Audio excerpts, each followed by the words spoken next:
Hello, everybody. Welcome to the final episode of the deepest dive for the Legend of Zelda, Tears of the Kingdom. I'm Kyle Hilliard. I'm here with Haley. What's up, Haley? What's up? I'm so excited to talk about this game. I'm so excited to talk about this game. Right. Yeah. We'll sort of. You haven't been on the other episodes, which will be like an interesting. I haven't either, so this. I haven't either. Wait, Jacob. Have any of us been? I'm the legacy. And Jacob, you are the legacy. How's it going, Jacob? It's good. Did you know it's possible to roll credits on this game? Because I didn't until like 100 hours later. Ooh, yeah. We'll have to talk about when we did it and stuff like that. That'll be interesting. And Jenna's here. Hi, I'm here. Hello. Yeah, okay. The cast has changed, which is totally fine. Jacob's here. I've been listening. I was invited to come on the initial episodes, but I passed because I had already finished the game at that point. Haley and Jenna, you guys, did you listen to previous episodes? It's certainly not required. No. No, that's totally fine. Yeah, it's but so up to this point, basically what was covered was, I guess we could say, like the first 4 dungeons and basically everything surrounding that, all the various side quests that came as part of that. And then this discussion is mainly going to be the last dungeon, the secret 5th dungeon, which I hope wasn't spoiled for everybody. I don't know if it was or not. It certainly was not for me, and I'm excited. Ben Hansen spoiled it for me. Oh, wow. And then he had a baby. And never had to suffer the dropped a grenade in the room and ran out. There's a 5th sage. Okay. Gosh, I lost my train of thought here. But yeah, so the 5th dungeon, and then the ending, and then everything else surrounding it. And I said final episode ? Because like, there might be opportunities to talk about it again. Maybe we'll do a bonus episode in the future to get the full cast back. I mean, the reason that the cast has been mixed up here is because Tears of the Kingdom is a huge game that encourages you to take it at your own pace. And folks like Jeff Marchiafava, for example, was having way more fun with the game by just sort of doing what he wanted to do and not necessarily pursuing sort of the story. Which is a totally valid way to play, but he still doesn't want spoilers. And I think Kelsey's in a similar boat.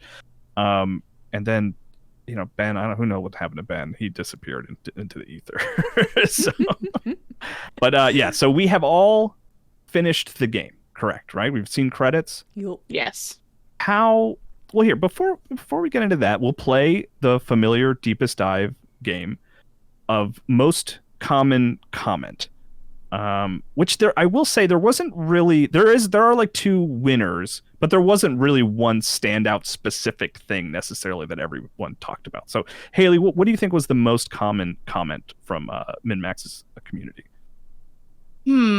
Probably just talking a bit about how you can prolong the story for as long as you want and not actually want to touch it for once. Like, do whatever you want on the side, and like, how far are you actually in the story? Haha, I haven't even gone to one area yet. Haha, I've been doing it for 200 hours. Like, I just feel like that came up a lot, and it's really fun. There's a story? That was a lot of the comments. Jenna, what do you think? What do you think is the most common comment? I think the most commented comment is that Ganondorf's a chump and a wuss, and that everybody bullied him, and that he was a sucker. That's what I think is the most common comment. And heads up, you did have access to the document that I'm using that collected all the questions, so maybe you looked at it and you saw all those comments. There's no way of knowing. I know that's the most common comment because I said it like 20 times in the document under various fake usernames. Hey, Jacob, what do you think? Do you have a guess? I mean, I was going to guess the very specific. I feel like a good specific deepest dive comment is Ganon's health bar. Which I'm sure we'll talk about along the way. I was Absolutely like, girl, mentioned. stop.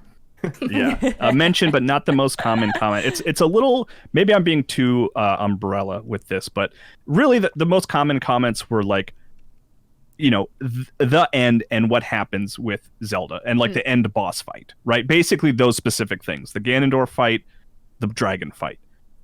Which I think are both very cool. And then the other one was actually sort of people taking the 5th sage kind of out of order and sort of coming at that at a strange angle.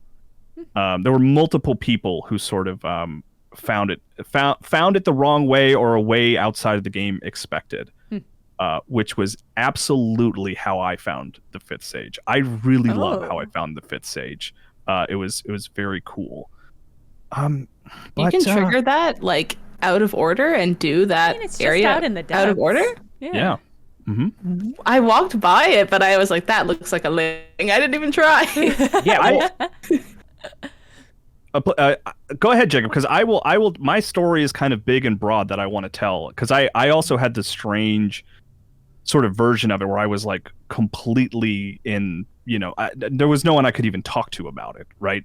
Much less look anything up online, which I love, and I wish everyone could have played the game that way, because I enjoyed it so much more for that reason. I mean, so I spent a lot of time exploring the depths, and so I found the temple pre that point in the story, and I just thought, I don't know what this thing is. And also because the temple is kind of like decentralized, like there's that main part, but actually there are like 4 places like way off to the side. I didn't understand that like that wasn't the whole thing that I was looking at. And so like I saw it, I thought maybe that's significant, but also there are a lot of just big structures down here that I don't fully understand. And so I left it. And then of course, coming back with the laser and the crystal and stuff, I was like, oh, okay, I should have realized. Yeah. Okay, so I'm going to tell, I will try to keep this as brief as possible. I've been like wanting to tell people about this for so long. So I was playing The Legend of Zelda Tears of the Kingdom. I got all the tiers. I understood that Zelda had transformed into a dragon and that she had the Master Sword. But for whatever reason, just like she stopped showing up, right? There's a cadence to her showing up and where she shows up. I like kept like waiting for her there. She wasn't showing up. So I got in my head that I was like, maybe she doesn't have it. Maybe I'm misunderstanding what the story of the Tears was supposed to be. And I went and I fought the Ganon spirits in the castle. And I didn't beat them. I got them to like half health, and I was using a lot of sort of like food and stuff. And I was like, I think I need the Master Sword to fight these guys. So I left and I started just looking for the Master Sword. And I was like, I don't think it's in the Lost Woods. That's where it was last time. I don't think it's going to be in there again. But on the map, there is a clouded area that just kind of reminded me of the Lost Woods in the south, which is like was that big stormy area. I was like, maybe it's there. And so what I did is like I went up there. It was storming like crazy. I did not do the side quest to deactivate the storm, which you can totally do. Fought my way through that. It was brutal. You couldn't see anything, but I got through it and like found the mask that takes you down, into the underground and stuff like that. And I was like, as I was going through it, I was like, this is bizarre. What is this? I had no indication that there was a 5th dungeon. I suspected that there was a 5th sage. I knew that she was in the cutscenes and stuff. But like, so I was following this thing. I was like, this does not feel like the path for the Master Sword. I don't know where I'm ending up here. And it wasn't until I had assembled like 3/4 of the mech that I paused and looked at the map and realized that it was showing me a dungeon map. And I was like, oh my God, this is a dungeon. I'm in a 5th dungeon. and then so I finished that and I was like, well, I didn't get the Master Sword, but this is insane. I have like a mech now. This is nuts. And then, through just the course of the game, I did find the Master Sword. I finally found Zelda again and got up there and those kinds of things, which was like involved going actually through the Lost Woods. You have to go underground and come back up and all that kind of thing. And it was funny because then I had the Master Sword and I went and beat the Ganon spirits at the top of Hyrule Castle.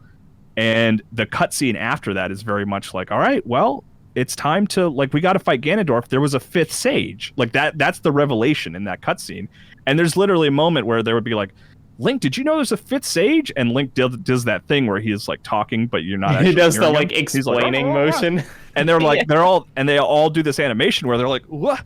You already found the 5th sage? You're like on top of this. And I was like, yeah, let's just run down there. Like, do you see this robot behind me? I got it. It's so satisfying when it's like mission complete. Like, and you don't even leave or do anything. I just like, I loved that so much. I love that just my interest in exploring just led me to find a 5th dungeon that up to that point I had no indication that was going to be in the game. It seemed very clear to me that there were 4, just like Breath of the Wild.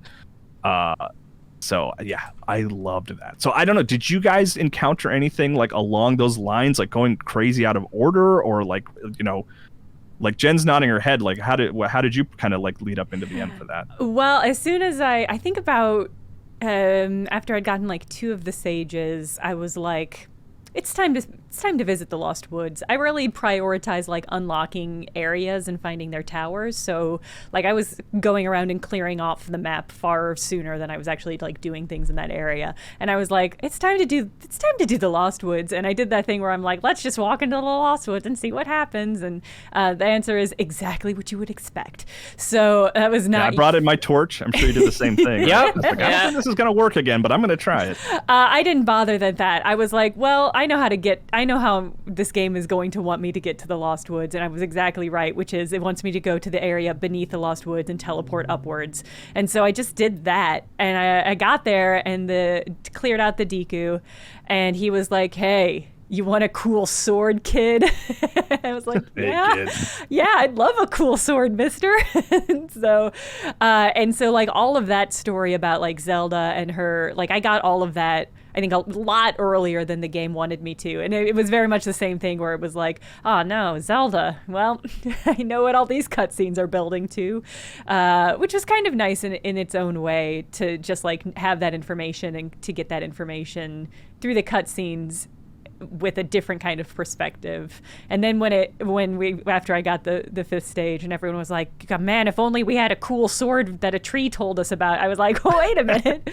Hold on. I have that thing. Kyle, did you know that if you get the quest from the tree about the sword, then it just puts a little marker on your map that's like that an moves. active dragon tracker? That's how I got her. Yeah, that's how I. Oh, okay. Yeah, Yeah, me I too. didn't go through all that. Yeah. Yeah. Luca A wrote, I stumbled upon the Spirit Temple on my own rather than following the story. So when I got to control the mech in the boss fight, amazing to see a Punch-Out reference, by the way. I thought it was nice that we got to use it in a limited area, since certainly the game couldn't handle a mech suit on top of the stages on the overworld. I'm now convinced Nintendo holds both the best level designs and programmers in the industry. The Madmen actually did it. So I had a kind of a similar thing with the Master Sword, at least, where it was just, I had the same, like, I went to the Lost Forest, couldn't figure out how to get in, had the same realization of Jenna of like, of course this game is about layers, like going under and up, and so I was not at the point in the game where it wanted me to have the Master Sword yet, or at least had like given me the quest, and I got it, and I had I think just the realization, because I didn't know anything about Zelda at that point. I had not found half of the tiers, and so like it just said like, hey, it's in the sky and it's moving, and I was like, weird, probably some sort of like moving island. I'll find this, and I like just teleported as high as I could. Was standing on like top of the maze and looking around, and was like, okay, I still can't see anything, but it says it's pretty close to me and just in that direction. So I'm just going to like get on a glider and take off and see like what happens. And the realization, which actually my girlfriend who was sitting next to me was just like almost not even looking up, like maybe the Master Sword's on a dragon. And I was like, okay. And then I like looked down and there was a dragon. And it was an incredibly exciting thing, though, that she now is like, well, I'm better at Zelda than you. I knew the Master Sword was going to be on a dragon. I was really mad at myself that like there's a new dragon, and I wasn't like, why is there a new dragon? I was just like, new dragon, cool, and then like just kept going on with my story when clearly that's going to be a later if there's like a very specific dragon called Light Dragon. Like, okay, I didn't even think about it until it came back up later. I honestly didn't either. Like, I was like, I just took it like the moment that they revealed that you could eat the whatever they were called. You'll have to forgive me, guys. This is like 2 months ago now that I finished the game, but that you could eat this sort of special gem to turn into a dragon. Once they sort of like planted that seed, I was like, oh, I bet that's what Zelda did. You know, Chekhov's dragon transforming gem. I started seeing so much fan art of that specific dragon on Tumblr, like not with context, but I saw that and I was like, the moment that they mentioned in a cutscene that there is a thing they could do, but their bodies would get all messed up. I was like, dragon. That's Zelda. I understand the fan art now. Let's see. Brady G says, after getting about 75% of the way through the dragon tiers, I just knew that Zelda became a dragon, but that still didn't make it any less impactful seeing the final tier. With the light dragon showing up right after, I went to the Sky Tower to launch after it just to see it up close, which is when I saw the Master Sword. I had just upgraded to have the full second stamina wheel, so I was able to complete the sequence. But afterwards, I just went back to the final dragon tier and just stopped to stare at all the silent princesses that had bloomed. The whole sequence made me inexplicably sad. It truly seemed like Zelda sacrificed everything to help save Link and the rest of the kingdom, and it hit me hard in a way I wasn't expecting. Y'all wish Link like had an emotion sometimes when these things are revealed. Like, your girlfriend's a freaking worm, bro, and he's like, just keeps going. I was in the cutscene for the Master Sword. I was wearing Link's like flight suit plague doctor mask, and so it was like he just had this like big nose and goggles holding up the sword. And I was like, I don't know, this might have been an emotional moment. I do really. I guess we kind of didn't even sort of properly explain that she turns into a dragon, but I really, really liked that. Just in the context of the story, it's cool.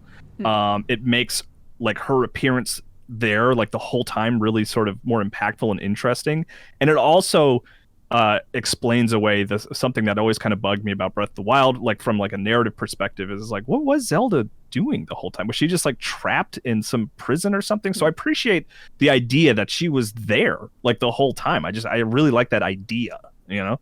Yeah. And if you look at the other dragons, which this made me think, like, well, what if the other dragons, did they eat secret stones and become dragons? Like, and if you look at them, they look like Zonai. They have long sideways ears and the hair like Rauru had. And I was like, oh my god, they probably were Zonai. Like, that's a whole lore that they probably won't get into, but those three probably have like a crazy backstory of like breaking the law and swallowing their stones and being like badass and turning to dragons, and we'll just like never know about that. Oh, go ahead, Kyle. I'll share another quick comment, which I actually had a similar experience watching my wife start the game. Is hello people, MinnMax, an interesting tidbit I saw when my girlfriend started her playthrough. At the point where you end the Temple of Time section of the tutorial, as you send the Master Sword through time, you see right afterwards is the light dragon passing by the temple. So you see Zelda in the background a lot early in the game. Cool. I love that they foreshadowed the big twist all the way back at the very start of the game, since it's got to be one of the most interesting story beats of the Zelda franchise, in my opinion. That's Fred Mineru from Quebec. Apologies. I wonder if you can see. Can you see the sword clearly in that cutscene? I can't remember now, but probably you get like a quick second glimpse of it. I don't know. When you first fall and the logo comes up on the screen. She's there too, but I don't think you can see that she has a sword jammed in her forehead. No, but there's that scene they're talking about though, like she kind of comes right in the foreground, very fast though. It's like 2 seconds, but I bet if you froze it, you could like they just were like Master Sword, and you're like cool, and like don't pay attention to it. I was so excited by the design of the dragon because, like, yeah, it had a sword in its forehead, but I was more screaming, "That's the spirit of the forest from Princess Mononoke!" Yeah. Like, they just like fully gave it the face of the forest god spirit thing. True. Like, so I mean, there's like the Miyazaki references in this game are off the chart, but like that one specifically Mononoke, I would even argue. Well, Mononoke. And Castle in the Sky and like Nausicaa. I mean, there's a lot, but yeah, it's like the eyeballs, the shape of that thing's eyeballs. I was just like, that is the forest spirit. That is exactly what it looks like. Yeah.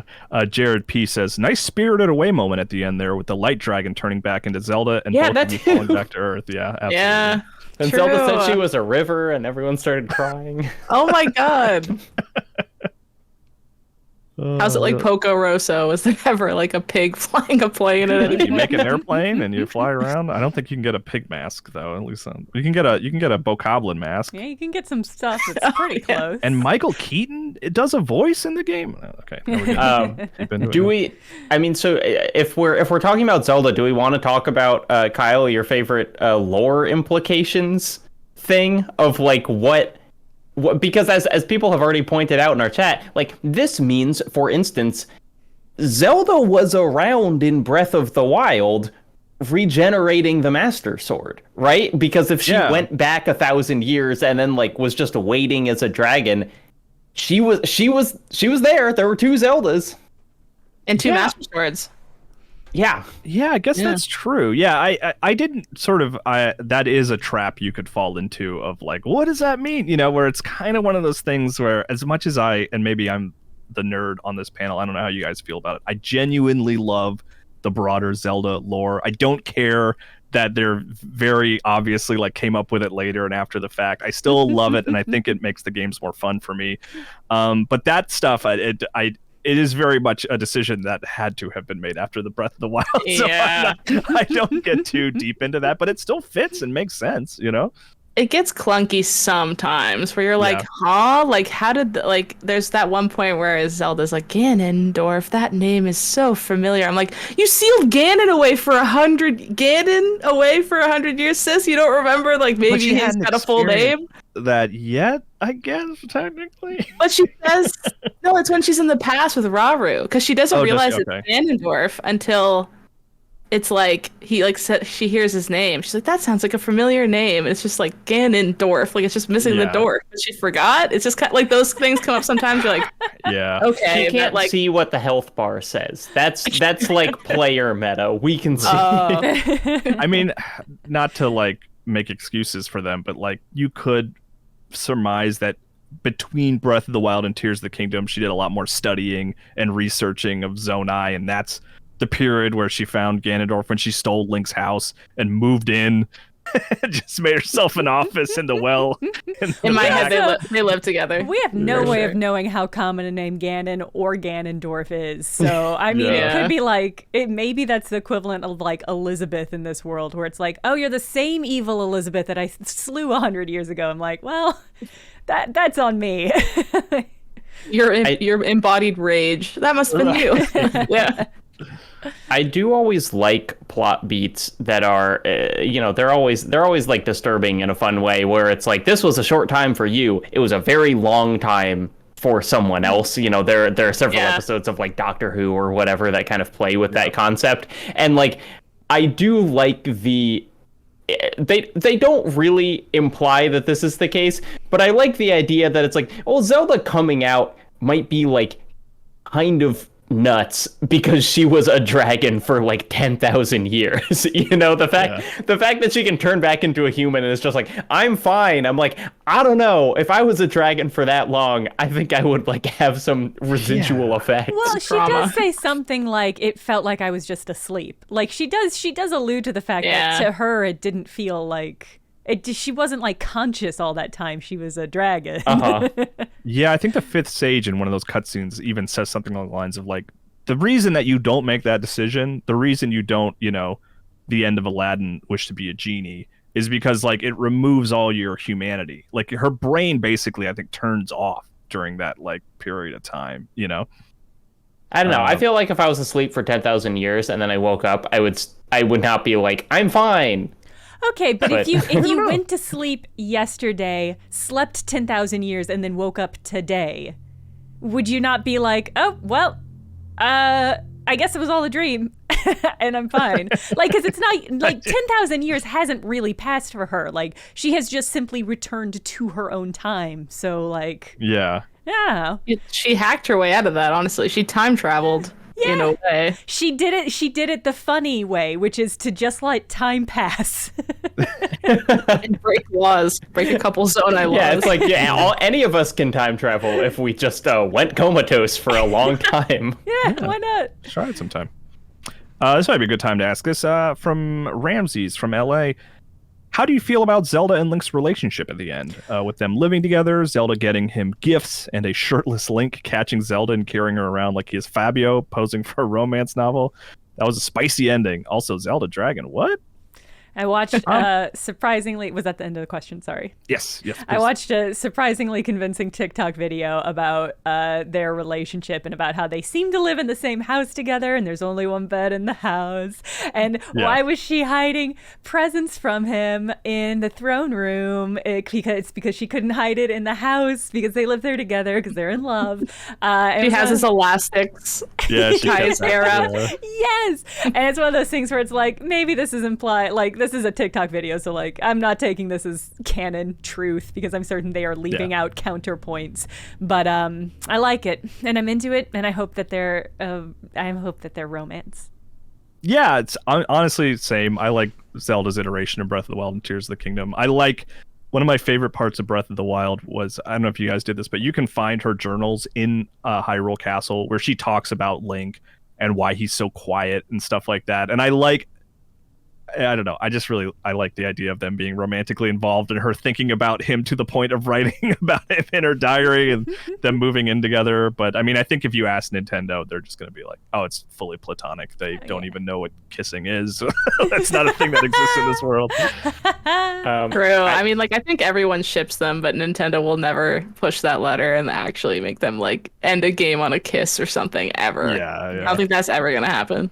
But I do really like the plot point that, like, whether romantic or not, the kind of implication is like they are two people that have an unbelievably strong bond. You know, sometimes in Zelda games, it's like in Twilight Princess, like Link doesn't really know Zelda. You know, he like rescues her because it's like the right thing to do or whatever, but it doesn't like they don't have a connection. But like, you know, the Skyward Sword Link Zelda connection is super strong, and I think probably up until this one, like the best one.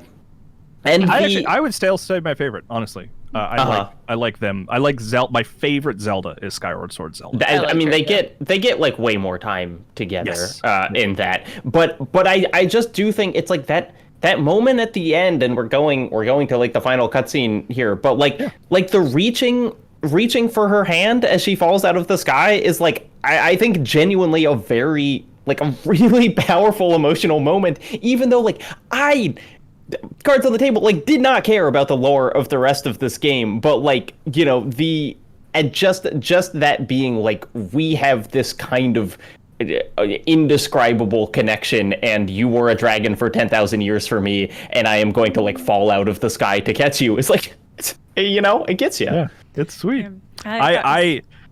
I was playing that sequence at like 4 a.m. I had been like just marathoning this game, so like it hit me even harder. I was exhausted. Like I was like, this is so beautiful. Look at them, they're in love. I actually messed up the grab. I thought it was going to be tap A and it was hold, so I was like tap tap tap, and then if you mess up, it shoots you back up in the sky to try to get her again, and it really took me out because it was so beautiful. I was like, here she is, and it was like, and I had to. Yeah. Ian T. Clark says, did anyone else fail to grab Zelda's hand at first when she was falling down to Hyrule? I don't know if it was because my timing was off, but Link got caught in the updraft when reaching for her, and I had to dive back after her. So you're not alone anyway. It'd be so funny if it was like that Spider-Man QuickTime fail cutscene. Do you know what is it? The one from like the Xbox where he's web swinging and just falls on his face, and that woman's like, "I'm going to die." And the building blows up. I know exactly what you're talking about. It's like the best scene ever. Yeah, I think it was Spencer P here actually, which I didn't really connect those dots, but it like sort of referencing Spider-Man, right, Jacob, where he fails to save her in one universe but succeeds in another, right, in the Marvel films. Like Spencer P was saying, like, he thinks that QTE is a callback to when you are not able to grab her. To the opening of the game. Sure. Yeah, which I guess I never really connected those dots. Maybe I was just exhausted. You were delirious from cold cutting yourself with this game. Yeah, fantastic. We won't get into the final boss fight yet, but fantastic final boss fight. Fantastic final boss fight. Had all the tropes I loved. Like I said, I want to get into that later. But yeah, reaching out to Zelda, parallel the opening, wave fight after getting your allies. Yeah, actually, you know, yeah, I'll save this comment for later. But I did want to call out Spencer P citing that this is like the callback to the beginning of the game. But yeah. There's Yeah, a it's couple good- parallels like that. Oh, sorry, Jacob. Go ahead. I think we're gonna say the same thing, which is like it's like there's a lot of story that you can or cannot care about in this game. That's kind of up to you. But just having those like little personal details of like Link starts the game with kind of a failure, and he ends it by writing that he succeeds where he was previously unable to. It's like that's a perfect little character circle. It's like I don't need to care about the sages to care about that. Yeah. But also, he wouldn't have succeeded if he had succeeded. You know what I mean? You know Sure, what I right. mean? Like, they wouldn't have had the Master Sword wouldn't have gone back in time and gotten powered enough to finally defeat him if he hadn't failed in the first place, which maybe undercuts the sort of beautiful thrust of that arc, but that's fine. It's still great. The other parallel I was thinking about was how he killed Sonya is how Rauru like sealed Ganon the first time. Like the trick of like the reverse time thing behind you, turn around and you think that's it, but then you come around and like get them from another direction. I thought that was kind of nice because it's like, that's what you did to my wife, I'm gonna do it to you now, fool. Then like very like justicey. Yeah, speaking of those memories, Will M writes, curious as to everyone's thoughts on the memories in this game. I thought they were mostly okay, with the two standouts being the imprisoning war. I thought, I thought the direction of the final struggle against Ganon was amazing, specifically when it goes slow motion and Rauru grabs Ganon's heart. Also, the final memory where Zelda transforms into a dragon. I really love the fear, uncertainty on her face. The shot of Zelda's eyes turning into the eyes of the dragon was fantastic. Yeah, I'm still always going to be like a little bristly at like the performances in those sequences. Like the voice acting is just not great. But the Zelda stuff in particular, I really liked. I also liked, I don't remember her name, but I think what the best performance was the fifth sage. And like Mineru? sort of, yeah, I thought that was pretty good. Yeah, she was good.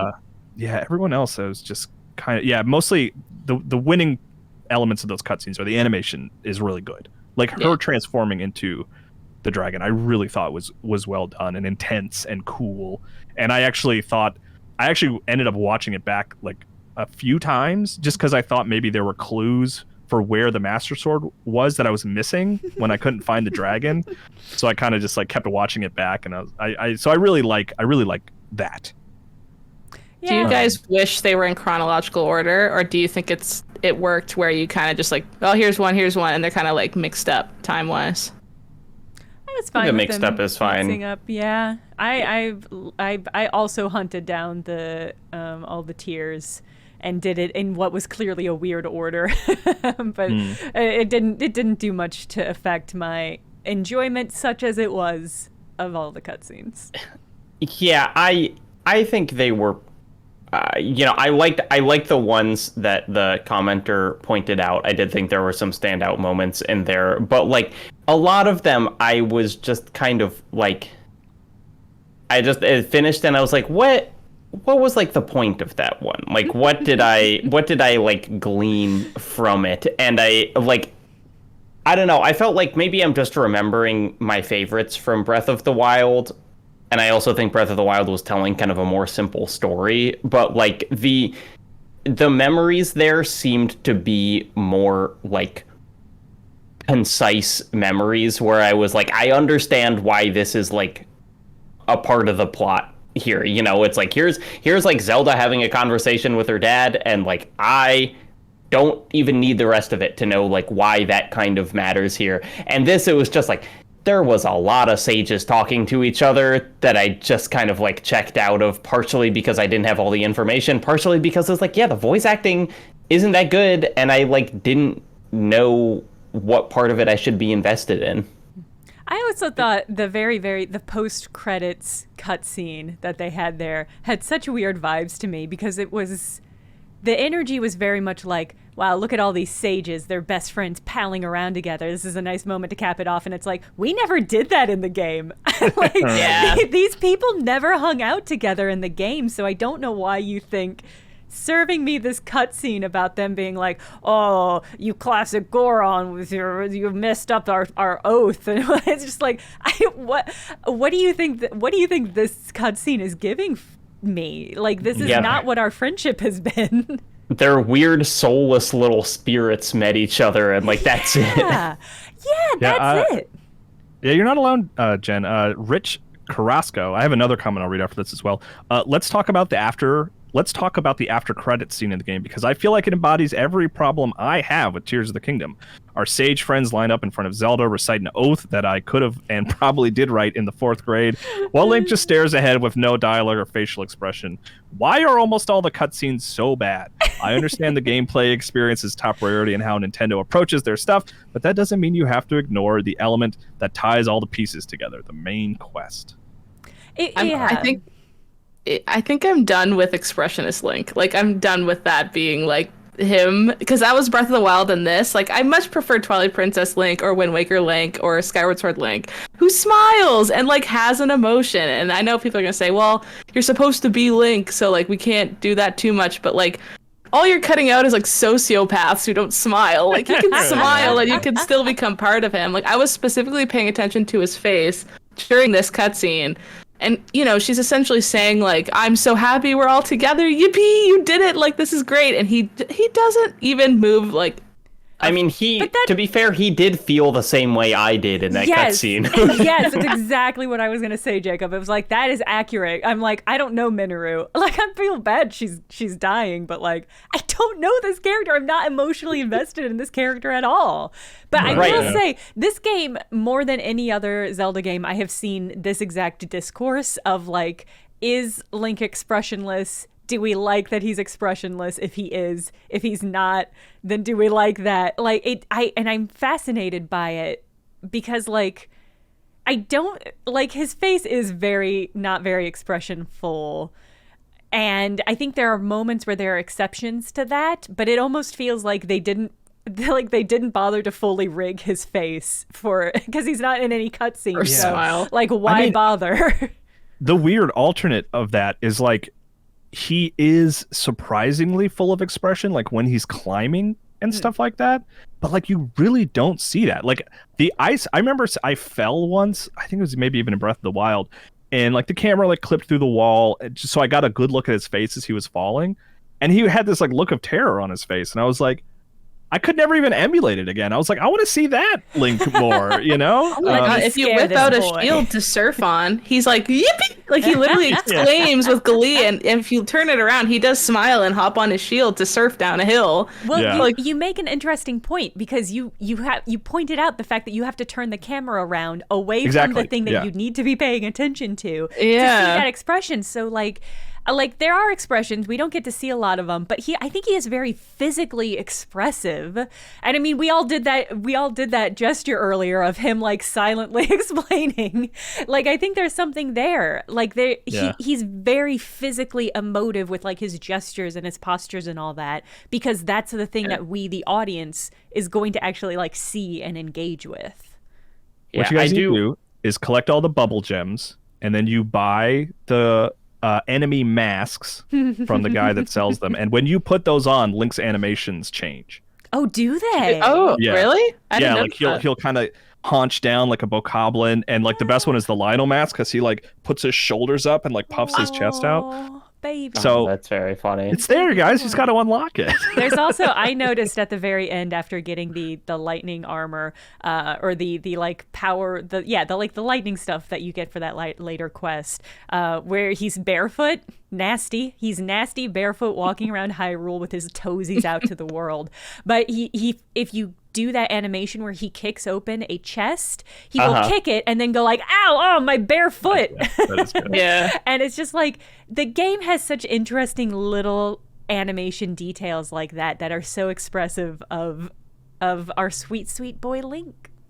Yeah, I think it is just a problem for Link that he is not in any of the flashbacks this time. You know, the Tears of the Kingdom, we got to see him in cutscenes, and he still didn't talk. But like, you know, that scene towards the end of the Memories and Tears of the Kingdom when essentially the Guardians have won and he looks like really messed up and he's not bloody, but you can like tell that he is bloody in that Nintendo sense. And it's like, that is characterization, even if he's not saying like, I'm so desperate. And in this, we instead, we got a lot of stuff. I also want to say about the Mineru leaving thing and that post-credits thing, it again seemed like a transparently Twilight Princess, like they were trying to do a Midna thing. Not because even it's close, like though. the Midna leaving scene is again a very emotional scene in Twilight Princess, and it's like, I don't care about Mineru. Link doesn't know her at all. Like, this I doesn't matter to audibly me. gasped when I saw Midna at the end. I was like, oh, she's beautiful. Like, I was so excited. And I saw Mineru. I was like, bye, you're a ghost. Well, okay. They did make both of them have oddly revealing outfits. That is a connection between. It's like Mineru has like a plunging V, which is a very seductive look for a goat. I also just circumstantially, I actually kept a lot of the sages with me at all times. I know in the past episodes, Jacob, you guys talked about getting frustrated with having them out. I know Leo did not like to have them out. I really liked having them out and actually appreciated the ability to interact with them and use their abilities without having to go into a menu. I actually really like that, right? But that being said, I locked Mineru away and never had her out because I would just it's one thing to accidentally launch a Goron off into the distance. It's a whole other thing to accidentally jump into a mech and be like, wait, hold on, how do I jump out of this mech again? So I really only pulled her out for boss fights and stuff where it's it's almost unfair to compare her to Midna, but Midna's with you the whole game. You know what I mean? And she's talking to you, and I mean, she's the best Zelda sidekick in my opinion. So she has that going for her character. Too, but, maybe there's an argument to be made there for sure. Let's see. The story of Tears of the Kingdom is one of my favorite Zelda stories, told in the absolute worst possible way. The fact that you can get the tears in any order turns the later character interactions into complete nonsense. I understand Nintendo wants to give you the freedom, but that freedom doesn't work well when the main hook of your story is a mystery to solve. The tears should have appeared after the Hyrule Castle sequence, and their cutscenes should be given in order no matter what. I can't think of a single benefit to telling the story in such an awful way. That's from Starkiller. I like being able to do it in any order. I didn't mind it at all. I think I think the benefit is you get to see a really crazy scene with Ganon pretty early on, and you're like, what happened before that? It piques your curiosity. But I would feel bad for you if the very first cutscene you watched was the one where Ganon kills Raru's wife. Yeah. That would be a rough one to watch first, I think. But I'm sorry, Haley, I didn't mean to cut you off there. Oh, no. I totally get that side of it, Jacob, what you just said, but also the themes of this game is kind of circular anyways. The whole plot is Zelda comes back again, does a circle. They do the Ouroboros circle things for all the shrines. Clearly that's the theme and the whatever. So then it just seemed kind of counter to just the story being told like this to me. I kind of wanted it to be a circle, but I also did like the order that I did mine, I kind of liked, but I feel like maybe other people might have not liked their order because of that. If I saw Sonya die first thing, I'd be like, who is that? Should I care? And have to retroactively care about her murder 10 tears late? I don't know. Yeah, it could be weird, but it could work for some orders. Yeah, let's get a bunch of these negative comments out of the way up here. Overall, I wasn't impressed by the story, but I thought Zelda's sacrifice to restore the Master Sword felt the most impactful. So it was unfortunate that everything that happened gets magically undone at the end of the game. Zelda is restored and Link gets his arm back. I just wish more story risks were taken. Defeat Ganondorf, but at what cost? Love the game, though, and I'm looking forward to what comes next.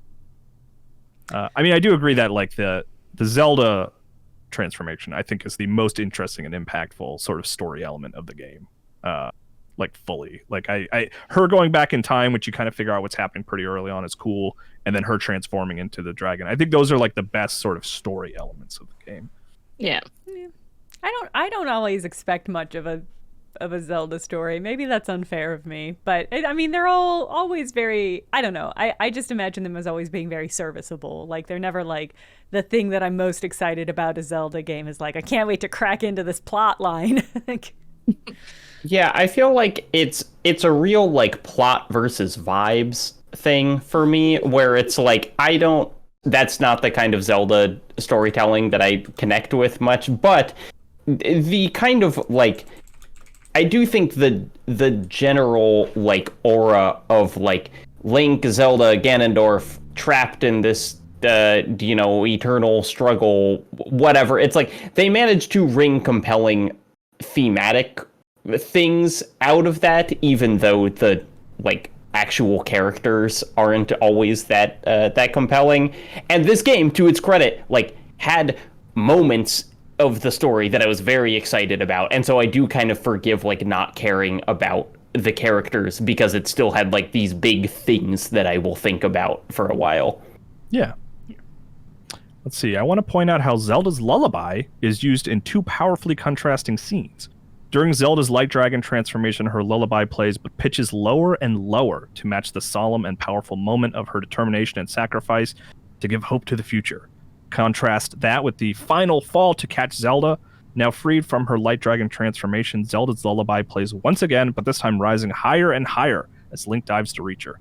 The chilling lullaby is now an uplifting melody, reaching a crescendo with the song of the hero and her final hope catching her, from Cam Waters.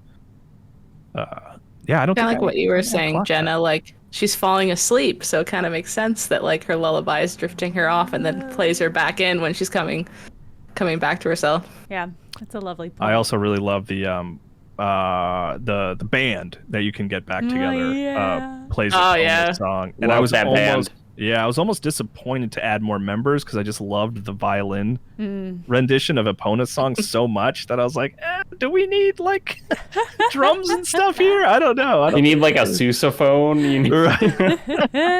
What did y'all think of the Zelda theme, like the big theme, like record drop moments? Because there were two of them.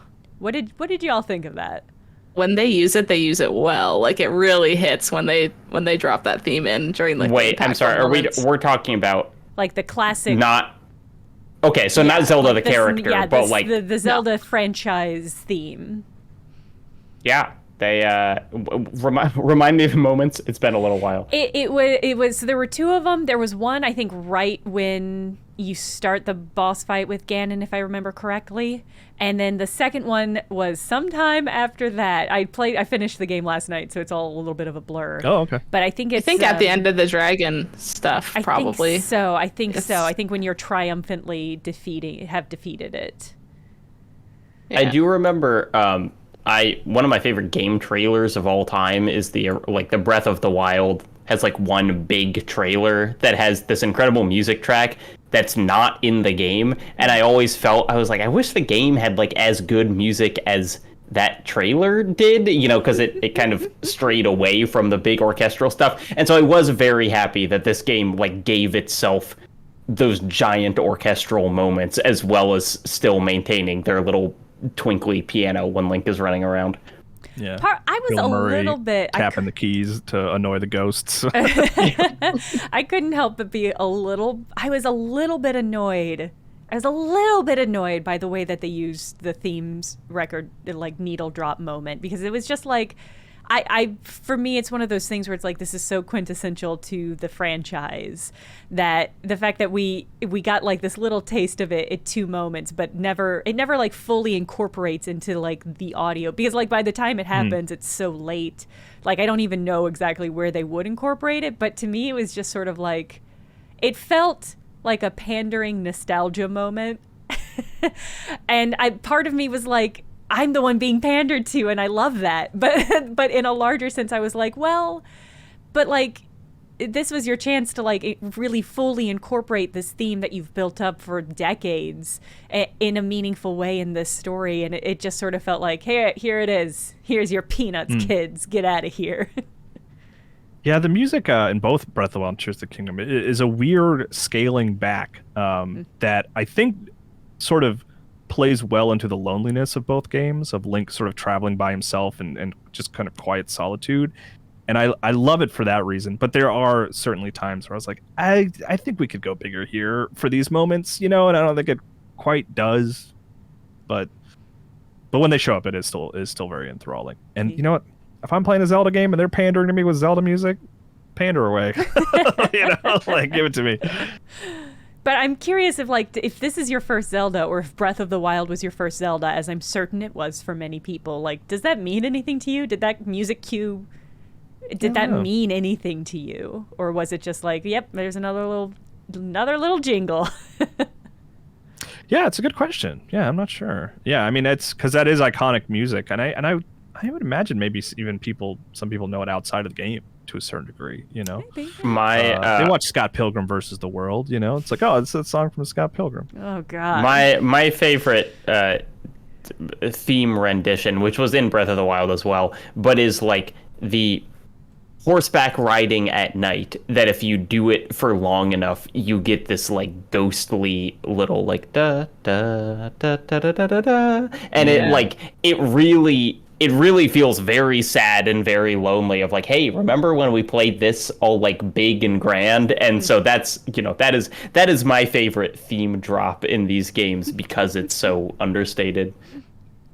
Let's see. Casey Tilton says, which maybe we've answered this a little bit. What were everyone's favorite music themes? My standouts are, in no particular order, Tarrytown, Wind Temple Boss Theme, which is apparently an orchestral remix of the Rito Village / Dragon Roost Island theme, which I think plays. I guess I like the version that plays in the town when you're going up to the temple. Which sort of like plays on that Roost Island theme. The Diving into the Depths theme is a very good track. Every time you go down there, that scream is really cool. And the ground level Hyrule Castle theme, that piano is haunting. I also love the music in the temples, that the music in the temples involved as you progress through them. Casey Tilton. I like this is in Breath of the Wild too, but the dragon theme is so good. Like when the dragon shows up and it's like that little chime and the piano, it's like so, because I still think about often the first time I saw a dragon in Breath of the Wild, and that was such a good moment. Like I was just running around, like heard the beautiful music, I was like, oh, that sounds like something got triggered, like what? And I looked up and there's just the Farouche, I think it was, and I was like, this game is awesome. Like so now when I hear that music, I love it. Absolutely. I really think I think the dragons are kind of these games at their most sublime, and so like I think it was really smart to lean into that for the story, because I agree. It's like when I think about like what are my experiences with music, it's like being on a cliff, hearing that, looking over, and there is like a 200-foot dragon next to me is the most kind of like, oh my gosh, this world is alive feeling thing that the games pull off. Yeah, I'm small. This world's crazy big. I think this question will actually kind of transition us a bit into talking about like the final boss fight, right, against Ganondorf and the dragons and everything. I was surprised from the very start of the game, how the UI was used as a storytelling device. In the opening, we see Link has 2 full rows of hearts and full stamina, showing he is at his peak full strength, only to visually see those drained away on screen in that encounter. Other standout moments are when Ganondorf takes his second form and the health bar, which has always been the same size, keeps extending nearly all the way to the right of the screen edge, and the final moment when the game fades to black and Find Princess Zelda completed pops on screen. It's a small thing and seems strangely un-Nintendo, but it works really well to supplement the storytelling. That's from DKMY, by the way. I adore all those examples. Like, I love that in video games, because like UI is like the player's interaction with that world. So why not use it to sort of like explain how things are happening? And like with the hearts disappearing in the beginning, I was just like, not that I wasn't on board, but I was like, hell yeah, I'm on board. I love this, And then the Ganondorf, you fight Ganondorf and you get to his second form, and the health bar just like extends outside of the UI, and it is both hilarious.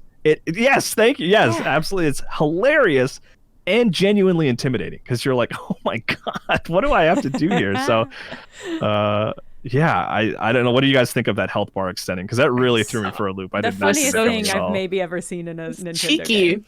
Yeah. I like that they're being cheeky with it. Like, I was like, oh, okay, sure. And like, that's like how you go into that fight, like thinking that. And I like how they didn't center it. Like, they started purposefully where you're used to seeing it, and then kept going. They didn't start really far left and go all the way to the right, because you were like, okay, yeah, all right, it's getting a little long, and then like that's kind of how you're supposed to feel. No, that's the best part about it is it looks like broken. Like it looks kind of un-Nintendo because this game is just so obsessively polished that for them to just be like, oops, we set the value too high is like what it looks like, and it feels weirdly like indie, you know, that it's something that you would see in like a Tunic or a game that's like playing with Zelda tropes rather than like Zelda itself. Yeah, exactly. Yeah. It is totally an Undertale thing. Yeah, like how can we make this boss fight scarier and harder, but without making any new assets? You know, it's kind of like that. Right? But it is. It's the way he's staring you down too while it's racing. He's like, yeah, that's my health bar, like walking back and forth while you wait for the next section to start. Sorry, Jenna, go ahead. Well, because as the comment said and as Jacob said, it is a very un-Nintendo thing to do. Nintendo is so serious about their games being games. Like they're so serious about this concept of immersion that so many big AAA games have really bought into, about like being very earnest with the game elements and being very discreet with them. So the fact that this game was so willing to call attention to the UI elements in a way that I think is, like you're saying, it is very indie, but it's very indie and very meta, and it feels like actually kind of an important change for Nintendo, because like this is one of their flagships. This is one of their big. This is not like a weird little side game that they're doing. This is Tears of the Kingdom. It's one of the big ones. So like this feels like it might actually be a legitimately important shift in how that they are approaching like their game design and how they're approaching their game philosophy. And I don't know what it means for the future, other than, I mean, I think it's positive, because I think games are too serious about not being games anymore, and I don't think Nintendo is an exception for that. But I also think it's a weird direction for Nintendo to move in, and I almost hate that. I almost hate that this is a thing that they are going to be taking from indie games, because if Nintendo starts doing it, it means it feels likely that all big AAA games will do it, and then it's going to become the next big obnoxious trend. Maybe I'm being too pessimistic. I mean, you're right in that Zelda is like one of the big boys, right? If not the big boys from Nintendo. But I mean, I think you can compliment the series for always kind of willing to kind of go out of it. Maybe not always. Maybe that's not fair to say. Well, but lately, they're willing to go out of their comfort zone with Zelda. I mean, starting with Link Between Worlds. Frankly, they're like, you know, we're gonna have all the Zelda stuff in here, but we're gonna let you attack. Like, so, like, maybe it's not an indication of like things changing so much as like internally they're like, we can do weird stuff with Zelda, and it's fine. I mean, I am also thinking about like the 2D Mario sections, right, where you transition and you become like an older 2D Mario, because that is also like a very weird meta. Are you talking about like issue. Link's Awakening? Is that what you're talking about? No, I'm thinking about, I think it wasn't it in Sunshine. No, it was in one of the more recent 3D Mario games. Oh, in Odyssey. Yes, and you could in like Odyssey, jump into the yes. walls. Oh, okay, I see what Yeah. you're saying. Yes, I would argue that is also sort of in this vein where it's like it's making a meta self-aware commentary on its own history. And I think Zelda has always been a little coquettish in that sense as a franchise, but I think it's been a while since we've seen that from Nintendo. Yeah. Maybe Kojima on his worldwide tour, he didn't share pictures of Nintendo because he wasn't allowed. But maybe he went to Nintendo and he's like, let me throw a couple ideas your way, fellas. It's like, I have some ideas for camera angles. And they were like, no, we'll take the health bar. Because maybe, Jacob, like you would agree or disagree with me, but like even that when the hearts were disappearing on screen, I don't know why, but I was like, this feels like a Kojima thing, you know, like calling out the UI for the sake of like the story of like telling Snake to hit the circle button, and he's like, what? Okay. You know, like that kind of thing. To me, that felt more like the beginning of every Metroid game when Samus is strong and then she falls down a hole. Yes. You know, it's just kind of like, there Zelda we go. fell down a hole. Link did not fall down. It's That's completely different. No, I think I even in discussions have called it like being Metroided. Like, oh yeah, they Metroid you in the beginning of Tears of the Kingdom. I think that's a phrase. I've definitely heard that. Yeah, It.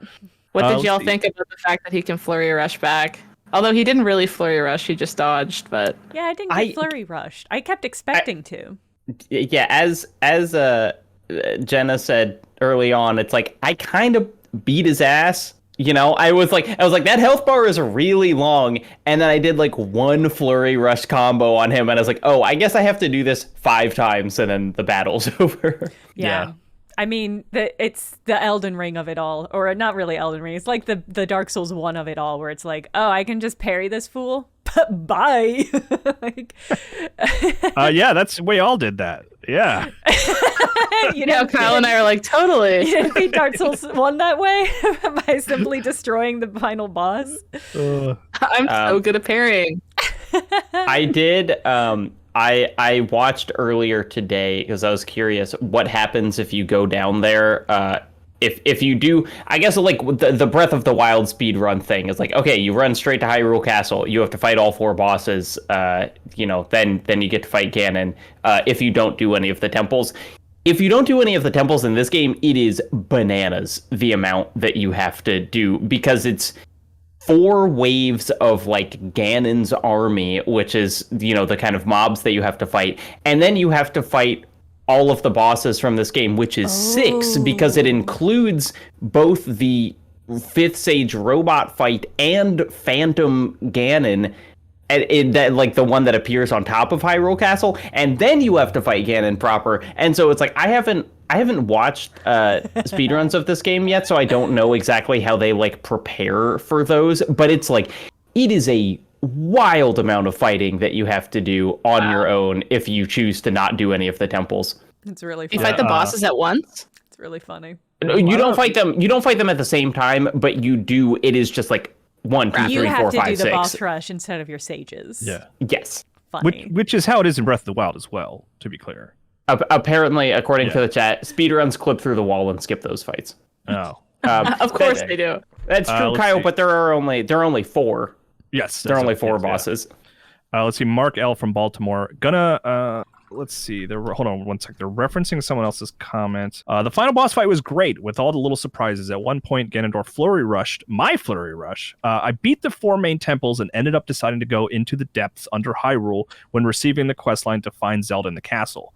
I got to the final fight and beat the enemy hordes, but then I had to fight the boss of the Spirit Temple, but didn't yet have Mineru, who makes the fight way easier when you're supposed to fight during that section. I had no idea who this guy was or that there even was a Spirit Temple yet. My fault for not following the questline properly, but I was confused. Anyone else experienced this or any other sequence breaking complications in your playthroughs, which we covered a little bit earlier. Yeah, that's too bad, because like that person wanted the boxes checked before going and just got confused, whereas some people would just like, I don't care about Mineru, skip. Like that must suck to like put as many hours as you do into a game like this and then get to the end. It's like, you're not gonna leave now and go up and get her, right? You're like at the door. Well, I hope Mark at least had the fun of the surprise of like, what is this thing? Hopefully they got something out of that. That's unique. That's a unique experience. Did y'all, so at the previous, what I briefly thought was the final quest was the like crisis at Hyrule Castle, where you go up to the floating castle and you have to fight all the Phantom Ganons and stuff. And that one, I wasn't able to find video of it, but like the sages like do a thing when you're fighting Phantom Ganon up there, and I didn't know if there's like a version of that when you don't have the sages, if they like don't help you. What do they do? I don't know, but they're in a cutscene where they all show up and they protect Link in the same way, and they just like that happening. I was like, wait, is this the final battle? Why are they all like showing up here? I think optimistically, based on like them having dialogue for like me finding the 5th Sage early, and there's something that you get after getting all the shrines that changes the way people talk to you as well. Like, basically what I'm getting at is, like, I think they compensate for all that stuff, right? I think they have cutscenes, like, in place or not in place. Like, I bet there's versions of the cutscene down in the basement where, like, there are missing sages and stuff. Apparently, Chad says you can't even do that fight if you don't have the sages. Because it's not a final fight, it's, like, the intermediary fight, where you there are all those Phantom Ganons. Which, how did y'all do on that fight? Because I had like a fun, weird strategy. Well, that was the one, like I said earlier, where I left because I was like, I think I need the Master Sword for this, which sent me off on my whole journey. But yeah, I would love to hear how everyone else tackled it. A lot of Sundelions. Punch him. Yeah, Just punch right, him yeah, a bunch yeah. with a sword. Yeah. I had my what I would pull out in really desperate situations is what I mentally refer to as my tactical nuke, which was a 5-shot Lionel bow, and I would put a ruby on it, like a ruby or topaz, which is like I talked about this in a previous episode. It's like that's like a 300 rupee shot, but it explodes so hard, and if you are shooting 5 of those, it will just kind of screen wipe. And I shot it, and it killed me as well, but I had a fairy, and so Link just like a Looney Tune flew across the room and slammed into a wall, but all of the Ganon phantoms went down. Link made his own sacrifice for once. Yeah. For Zelda. Good. I used a lot of those. I never would. I just can't. Maybe it's the sort of cheap person inside of me, but I just could not put gems and rubies on arrows. I just couldn't bring myself to do Me it. too. Even yeah, the items that were explicitly, you can only use this for arrows. Jenna, you can't fuse this to a sword or a shield. It's only useful for arrows. Please use them that way, Jenna. Nah. But those bow and arrows that let you shoot multiple shots, those were I did almost all the Gleeok fights. I think there was maybe one I didn't do. They're not required. They give you sage spirits mostly, the really difficult ones. But that was those are great for that, because if you can just fling 5 arrows into one of the Gleeok heads, that that takes you a really along in that fight, which is nice. Let's see. Hello, MinnMax crew. Was I the only? Oh, this is I'm sort of circling back to the boss fight meter, because I just love it so much, and so does the Juan says, hello, MinnMax crew. Was I the only one who thought about the Spider-Man 2 movie video game with the Ganondorf second phase with his health bar going to the end of the TV screen? Mysterio in that game did the same thing with making himself a long health bar, but then he goes down with 1 hit in that video game, unlike Ganondorf. Also love the final mission being completed once you catch Zelda falling. The finding Zelda quest. That is the only thing a video game can pull off. Which I totally agree. The one, like I was saying, I use the UI to sort of, accentuate emotional beats and tell story. That's our interface with the game. Why not lean on it? Only games can do that. So why aren't we doing that way more in this medium? I mean, indie games are. And now big AAA games will too. We've talked about on just previous MinnMax shows, it's really well-timed achievements. I feel used to be a thing where it would be they had really dialed in exactly when that was going to pop up for maximum comedy, and it did seem in some of the quest completion things they were playing in that sort of area. Yeah. I also think let's add UI to movies, by the way. Let's just do it. How much time we got left? Put that up on a movie theater screen. That'd be useful. Let's see. Anyone else notice that the final dive down to fight Ganon's army, the way the light is shaped, looked like a human heart? A literal corruption at the heart of the world, if you will, says J. Orman. I didn't notice that. Oh, I didn't notice that. Yeah. And not like a Zelda heart that you pick up. I'm doing the Zelda heart. Human heart. But like a human heart. It's weird. The Zelda hearts are chunky hearts, too. The ones that you're talking about, Kyle. I did love just how deep that fight was. Yes. That they were oh no, you're gonna keep going down. Yeah, you're gonna there's another tier. You thought you were done with the tiers? No, there's a sub tier. It's also really nice to sort of finally blow up that wall that you saw at the beginning of the game. Yes. You're I'm gonna break through there and see what's down there. There's a torch.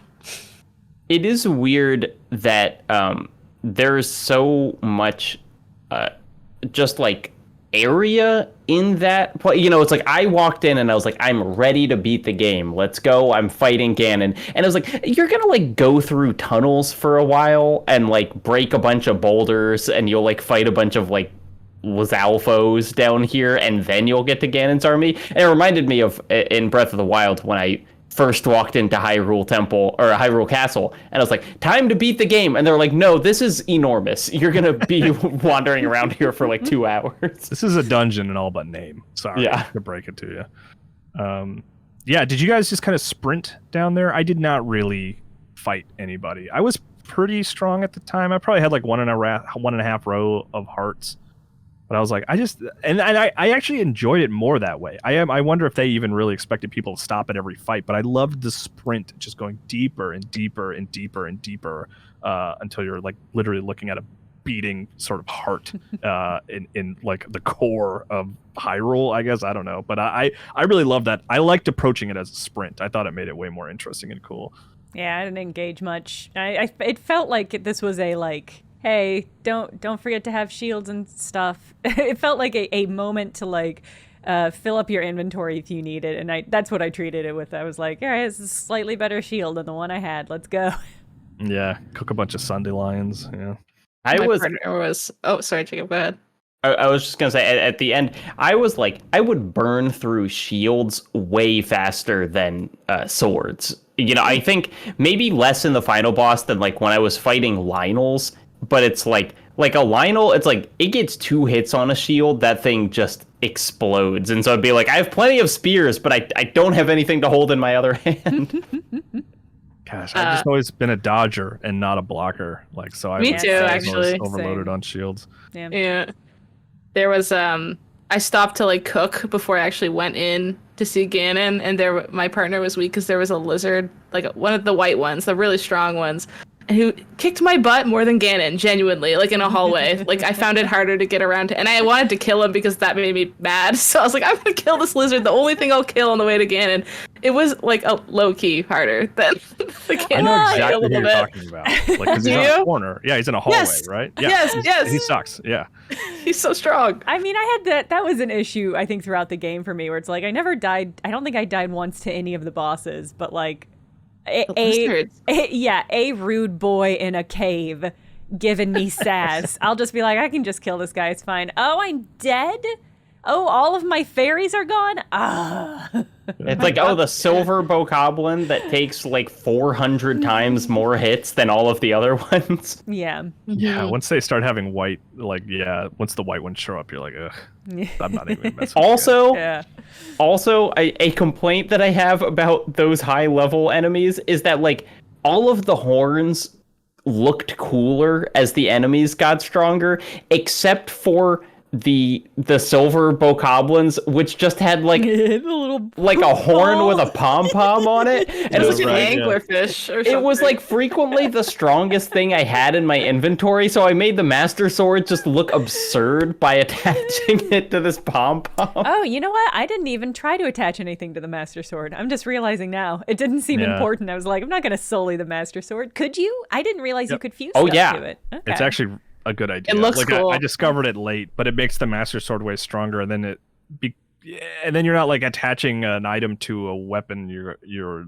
gonna lose eventually. Like I actually ended up putting stuff on the master sword before other weapons usually. It doesn't look the same either. Like it doesn't really stick together with the green glue. It like takes on the shape of whatever you attach it to. It's like a spirit or something. Yeah. It's strange.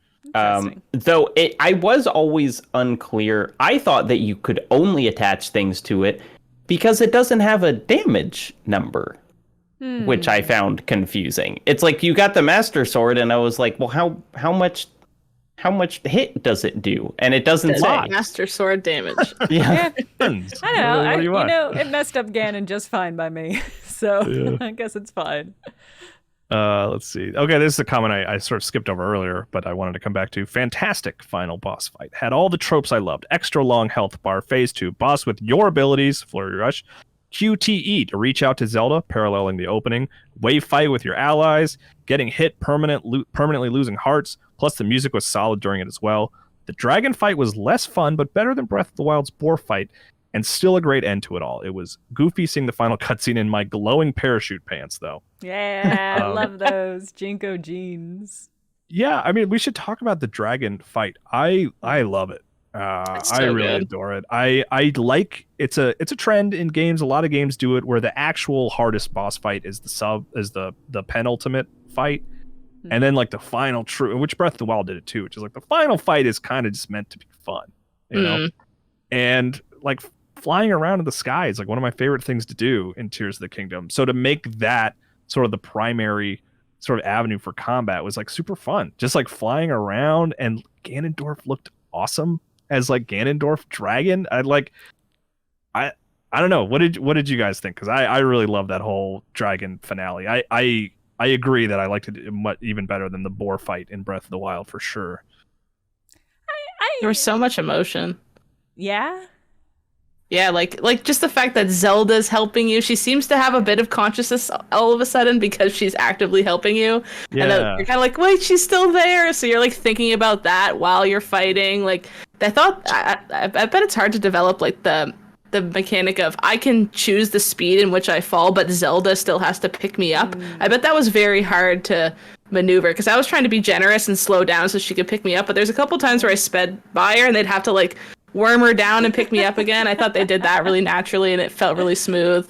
And just like, you know, the hit the big red spot, like that's very canon Zelda, like that's always gonna happen. But it was fun enough that when you did it, it was like satisfying. You're like, yeah, you explode off and you do it all again. It was Zelda, but it was grandeur and fun. And like you said, it didn't have to be hard. It just was the final encore thing that was happening. I think you're right too, Haley, that like having her be sort of more involved in the fight was just fun too. Like that's a Zelda thing. She's usually there for the end, but she's usually standing on the outside of the arena firing arrows, you know, towards your enemy and stuff, which is nice. But like, I don't know, it felt like a much more participatory fight with her. So I really loved it. But Jen, you kind of had like you had a little bit of like Yeah, this is I think another pathing issue where it's like not long before I started into the end game of like it's there's a deepest dive Tuesday, so I've got to finish this.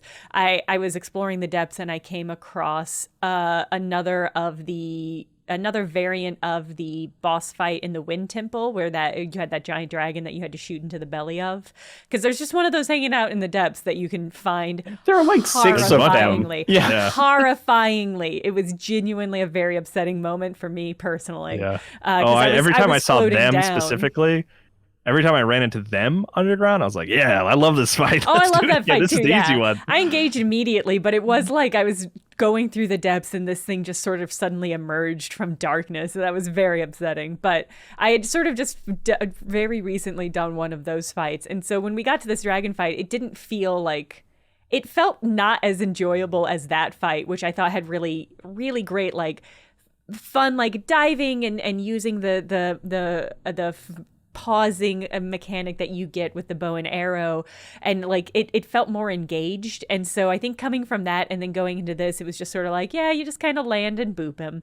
It felt... Yeah, but you really boop them. Like you boop them. You boop really the hell out of them. Magic sword and stuff. Yeah, I didn't hate it, but it did feel like I felt like it was undercutting the experience of what was happening. But I did like the Ganon dragon design, and I liked the symmetry of him like turning into a dragon to achieve great power, whereas Zelda was like doing it kind of for the same reason but for a more noble cause of power. An enemy trope that I really like, which I feel like is almost... it's like a Resident Evil thing, is a guy just being like, I'm so mad, I am going to destroy my consciousness to kill you. You know, that Ganondorf is like, nothing else matters. The only thing I want to do is kill Link, even if it means I won't be able to think anymore. And so like him becoming a dragon, I thought was cool.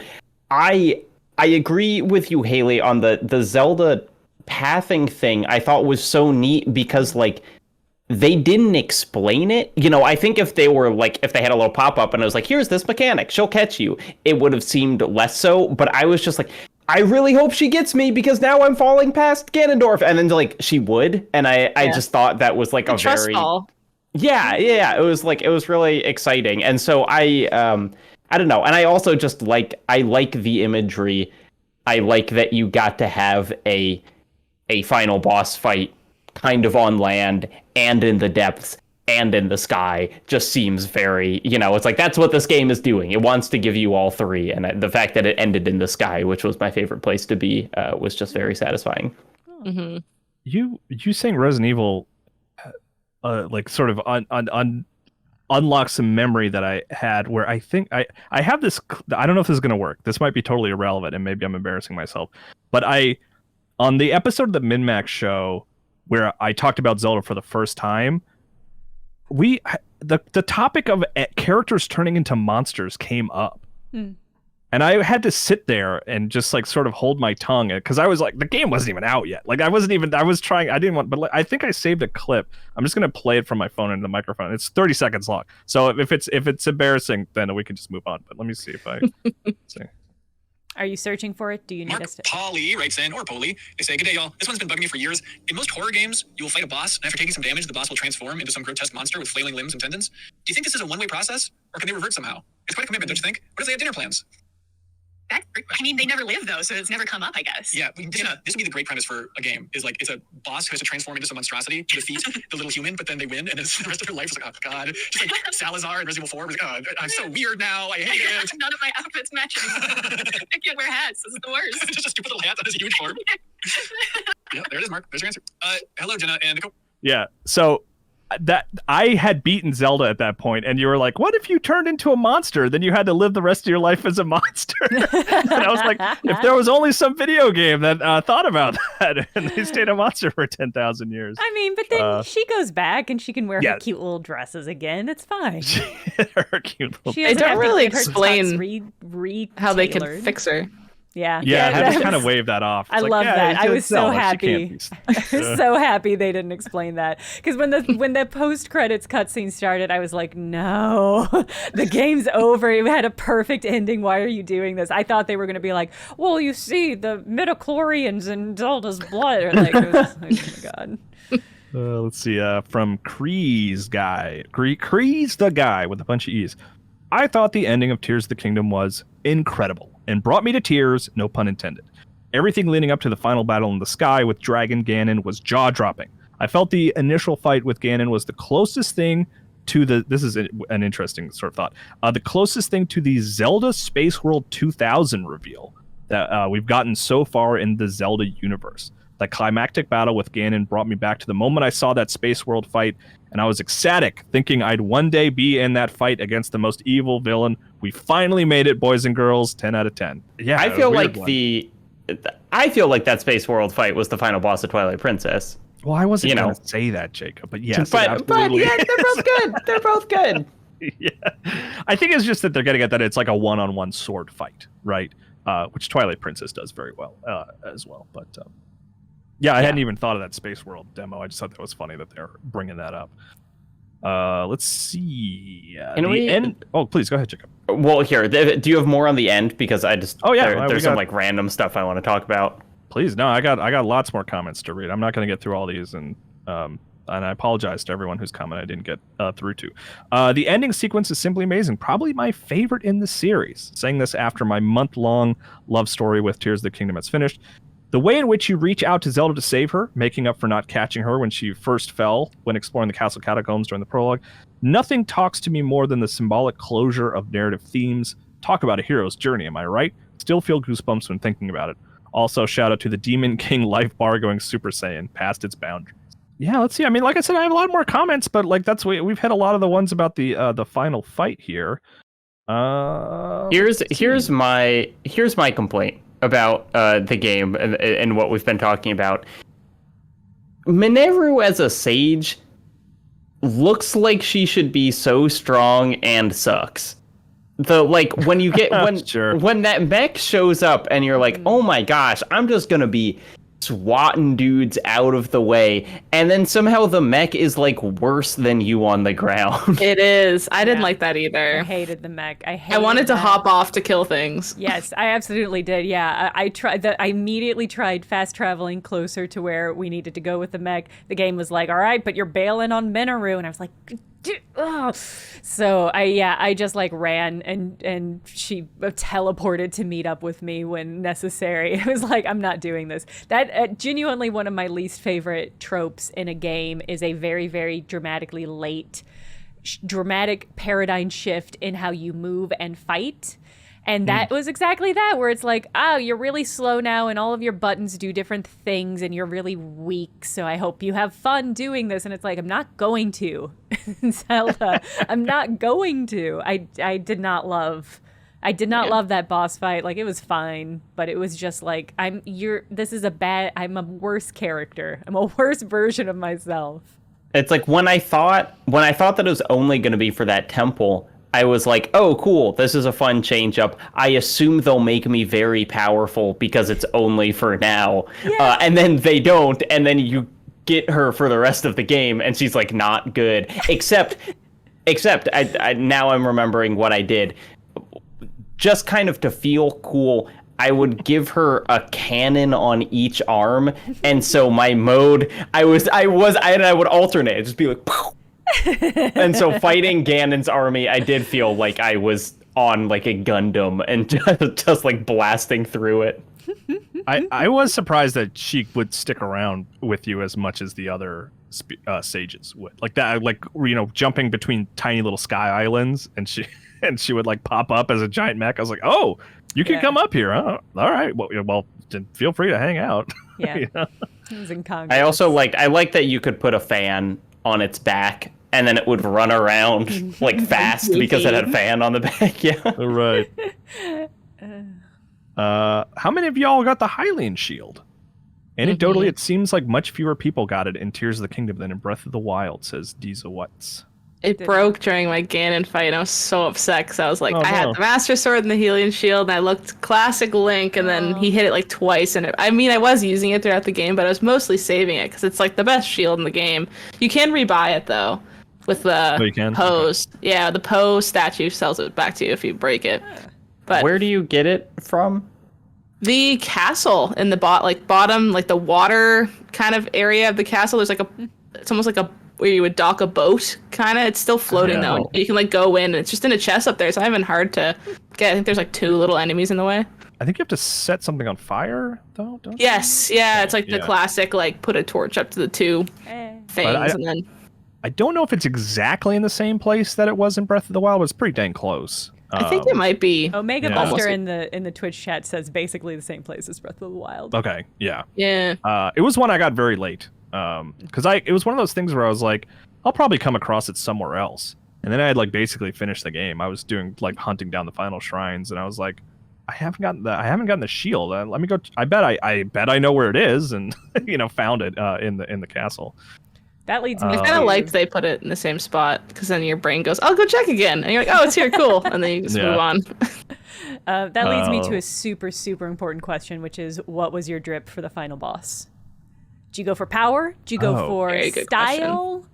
Are style. we doing fashion souls or like? A style. I always wear the blue and the standard pants because I just like the sort of like how Link is supposed to look. I don't know, Jenna maybe- reacted so negatively to that. That's his design. Like that's Link's design. I want him to look like Link. I'm sorry that this offends you so much, Absolute but waste. An absolute I waste. did. Of some I did put the beautiful earrings fashion. on, the Yes. sort of amber earrings. Yes. Which I always that to me felt like kind of I'm sacrificing style for more defense Yeah, make it because I look liked crisp. Link's hair being down. I think it looks really cool, and I was bummed that it was like attached to the earrings. That I was like, well, he's gonna pull his hair back if you wear the earrings. And I'm like, but I want it to be down and flowing. All right, okay, I'll take the defense. Haley, Yeah, what's your- what were you wearing? You weren't dressed as Soldier Link. No, why would I? Absolutely not. I was wearing the most revealing outfit, which was the barbarian set pants top. I had dyed them pink so that the tattoo Cute. parts Nice. in his body were like pink, very crisp. For most of the game, I was wearing the fire power-up attack that had like the cool horns that glowed when it was really hot, and that had his hair down. And what you don't know is that is a wig, because if you dye that pink, for example, it will also stay dyed, so it's clearly not his real hair. But for the boss fight, I succumbed to responsibility and did also wear the amber earrings for defense. I'm trying to remember who the woman is who ranks your fashion. I'm curious what she ranked Her on name's that. Jenna CC? Stoeber. She's available on Twitter. I'd be very curious to at see the what Jenna. CC gave, what CC gives you for a grade for that. She likes consistency though. She likes matching outfits. I think Yeah. everything else she frowns upon. Lame. Boring. Yeah, I had kind of it was like I made an outfit I liked out of my most upgraded stuff, because it was like the soldier pants it was like the pants don't matter that much anyway, and so like I would just wear pants. I just didn't want them to be barefoot. And then I really liked the the Zonai chest armor, which you could upgrade to be like very strong, but also it was just like cool and kind of like techie looking, but also like he just looked cool. And then I had on Fierce Deity Link for a lot of the game, but I thought I want him to have pupils for the end, and so then I chose kind of something from. Oh, and I also really liked the Midna helmet, which you can find. I think that was on like Eventide Island, but again, it was like the final cutscene. I don't want him to look too ridiculous. I wanted to be able to see his face, and so I think I just did like a hat or something kind of normal. Wait, which hat? No, I mean it's like you can find all the one. It's like they have the hat from Twilight Princess or like the dark. Oh, the cap. Yes. Call it by like a baseball cap. Well, when you said cap? the hat, I was like a fedora? What are you talking Yeah, about? I was like, I didn't find the fedora. I found the wig. Honestly, through a lot of the game, I was wearing the climbing head stuff, which is just a bandana, which Love also that. it makes me sad because you can't see his beautiful hair. Yeah. What about you, Haley? What were you wearing for the big finale? For a lot of the game, I wore the helps you maneuver in the sky better armor because I spent a lot of time actually upgrading that so it had decent defense. And if you upgrade it fully, you don't take fall damage at all. So that was also really nice. Really good. But then it didn't have very high damage stats compared to the other basic stuff that was easy to upgrade with Book Hoblin, Horn, and when you go to the ferry, it's the most basic stuff, so it's really easy to upgrade. So I had just the pants, the beige pants, I think you used, Kyle, and then the soldier garb, and then the Hilliard hood was my. Yeah, Zelda had that shirt specially made for you guys. You need to wear it. Okay, That's it's true. A present That's kind of sweet when you put it like that. Yeah. But Haley, like you, I wore the flying pants and the climbing shirt, and that was my main outfit most of the time, running around doing stuff. Yeah. Fully just smashing into the ground with that full flying set was so funny and so satisfying. Speaking of shirts, who was it here? Was it Joseph? Joseph Stanichar. This is weird. Did anyone else have Link's shirt disappear during the final cutscenes? I love the ending, but it was so distracting. I have no idea if it was a weird glitch or something that happens for everyone. I think that's on purpose, right? Yeah. Yeah. Okay. I was Because you got to see his arm do stuff. He's popping top. Yeah, he's popping top for sure. He's got I remember some slutty outfits, man. I love it. Some of his little outfits are The drip is good. Yeah, did you guys do the mayor side quest? Did you get the crazy wig that puts him in full makeup and stuff too? Yes, I love it. with the weird bowl cut wig. Love it. Yes. And certain people, if you have it on, are like, "You look awesome," and they're like, "Good job, good for you." Like the mushroom people in the town that love the style. If you wear that, they're like, "Oh, love you." I was legitimately very sad that you couldn't get one of those cute mushroom print skirts, the pencil skirts that they had, all of those, or the classic mushroom shape hats. Oh man, I missed the girl Gerudo outfit for Link. That wasn't in this game. Why did they take that out? I don't know. A criminal crime. One of my favorite things that I came across, which I'd never used practically, but I just liked it conceptually, was Ravio from Link Between Worlds, who is he has the bunny hat. I don't know if you guys remember this character, but you can find his hat in Tears of the Kingdom, and what it does is it lets you climb horizontally faster. Ooh. As a reference to Link Between Worlds, where you could go on the wall and go flat. And I was like, I got that, and I was like, I'm never going to use this, but I love that you exist. That's fantastic. I really think that's great. Let's see what else we got here. Let's see. People asking about Addison. I didn't get all of. I did a lot. I got all the shrines and everything, but I didn't get all of Addison's signposts. Did anyone do that? I don't know what you get for doing all that. I don't know. Nora. A ticket Nora to asks, stay at a bed. Nora asks, was there any overarching reward or payoff for helping Addison fix all the signs? I did as many as I stumbled upon, but I never saw anything. Hope Hudson gave him a promotion or something for all that hard work. There's some things that you don't, if you get all the underground plants, I forget what they're called, you just get something in your inventory that basically says, you did it. congratulations. Like, it doesn't actually Sucks. serve any purpose or anything like that. That man really felt, look, I'm all for helping people in need. I felt like I was like, give a man a fish, he'll eat for a day. I was like, this guy needs to learn how to hold up his own sign. I cannot keep doing this for him. See, There's wood right there too. I felt You're like right, when you watch reality shows where they're like, they dropped me without any water or food in the middle of like, I felt like that guy was like the cameraman that also goes on those trips and is like also like climbing mountains and doing weird rafting trips and stuff where it's like, how are you? I'm here. How are you here? I'm the legendary hero Link. How did you also get here? Apparently you get like a paraglider fabric okay. for doing it. So it's another kind of like Something. meaningless reward. Yeah. Yeah. Nick from Atlanta says, my headcanon is that Addison is secretly the most effective Yiga clan member. He can survive in any environment. He's lying about eating something to help him and travel vast distances faster than Link. He's not trying to defeat Link because he knows he can't. Only delay while Ganon regains his power. I've wasted more time with him than every other Yiga member combined, including Koga.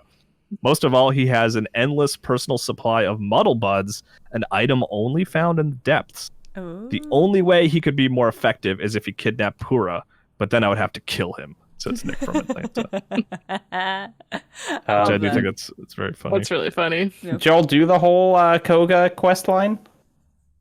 Yeah. I love those. He has more personality than like anyone else in the game, that mini boss. Yeah. He's so funny. I did think it was weird that like I fought his mech before the the fifth temple boss mech, and so he had the big reveal that I was like, wait, there's a Metal Gear in this game. And then like when I did the fifth temple, I was like, oh, one of these again, which kind of seemed backwards. Oh, that's too bad. Yeah, I did all the Koga stuff later. The underground part of the game, I didn't love. Like, it was definitely I was very much a completionist in Tears of the Kingdom. The only thing I haven't done is like I didn't do all the Koroks. I'm not going to do all those. I have a handful of side quests left over that I'll just like come back to when I feel like playing Tears of the Kingdom again. But I got all the shrines and I explored the full underground. But it was very much exploring the full underground was like I'll do that later. Like I like sort of lighting things up as you're walking around to like not incredible rewards was like you could find some costumes and stuff which were cool, but the big benefit of doing all the underground stuff is that it helps you find shrines up above. Yeah. Which is something it took me a long time to it's one of the few things I saw someone comment on like a YouTube channel that the underground things connect to the shrines on top. So that's like the one thing I sort of like quote unquote looked up because I just happened to see that and I was like very much kicking myself like, why didn't I notice that? I totally should have noticed that. See, I loved clearing the depths. Every time I went down to the depths, it made me think of like the last chapter of Uzumaki, where the spiral at the center of town has opened up and you have to go down to the bottom and expose yourself to the ultimate truth of the spiral. That's what I felt like every time I was going down to the depths. I loved shooting off a little light and getting a little bit more exposed and seeing a thing in the distance and being like, I don't know how I'm going to get there, but I am going. I think the depths, the sheer spookiness of the depths, and like I said, like gliding through the depths and accidentally coming upon that boss again and being like, oh no, it's here waiting for me. It was just like so spooky. I loved it. Jenna, can we do an Uzumaki New Show Plus? Yes. Can we somehow figure that out? Absolutely. This is a book or a manga? Is he an artist? Like, It's I know the name. Junji Ito. Arguably Right. Junji Ito's most famous like full comic horror comic series. It's 3 books. It's about Spirals. It's about spirals, yeah. It's about a town where spirals seem to be taking over, and it goes so hard and so far, and it's really good. And it's a low-key a meme. Every time my friends and I see a spiral, we lean over to each other and go, Uzumaki. Oh, you guys must have loved Wind Waker, just like. I was the depths was a weird like. I just kind of wanted to do some like brain off, listen to a podcast and play a game the other day. And what I was doing was I just had my little hover bike, which now everyone kind of knows how to build, which is just like 2 fans and the steering stick in the middle. And I was just having like such a good time just like helicoptering around the depths, where I was just like clearing it out like a janitor, you know, like finding all those shrines, lighting them up, going on to the next one. And it's like, it's such a weird navigation challenge with that hover bike, because you can essentially fly over everything, but you're still blind. And so then you're just looking for like very faint glows in the distance, or you can look above, see where there's a shrine, and then like knock the map down and put a little point of interest there and be like, okay, that I know there's something there. You can also attach a giant seed to the front of the bike, and then it's a headlight that doesn't use any charge. Yeah, I love that. The headlight actual Zonai device is so bad. It's It is so bad. Garbage. Absolute. I don't think I used it once. Yeah. Did you guys upgrade your batteries significantly? I found it satisfying to upgrade my batteries, yeah. I had more than one full row. It like doubles up. Yeah. That was the thing that I hit. I don't know if it goes for a third row, but I probably have like 2 in it. But it was that thing where I was like sort of like being completionist and doing a bunch of things. And I was like, well, I'm gonna get all the batteries. Like you hit a point where you're like, I actually don't really need any more batteries, but like I'm gonna get more batteries. And I was like, and I thought I was like, I'm doing the last battery upgrade. Here we go. I'm gonna get like some weird dialogue or a cutscene, and then it was like totally normal, no reaction whatsoever. And then I got enough to upgrade it again. And I went back, and then it's like the batteries start like there's another row of like blue batteries, like they change colors to blue, and I was like, oh, geez, okay, you can have entirely too many batteries in this game, which is not a complaint.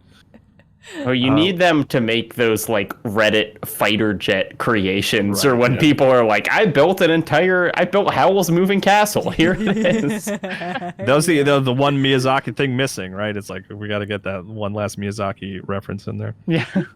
See, I appreciated the variety of Korok challenges in the game, says Brian Stanley. My favorite was a tree trunk with a large cork plugging the top. I attached a rocket ship to the end of the cork and launched it towards the horizon. Cork came free with a satisfying pop.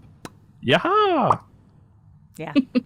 Yeah, those were great. I would try to there was a couple of occasions where I came across them and just happened to be out of rockets, so you like try to attach rocks to them and stuff, and That's like what I always did. but those are fun. I like those. Oh no, I was just gonna say, if Addison is a Yiga member, then the Koroks are, because I definitely spent way more time reuniting the backpack ones. Like they'll be like, my friend's over there, and it pans across all of Hyrule, and they clearly want me to make a ship because there's some ship pieces, and then it crashes, and oh my god.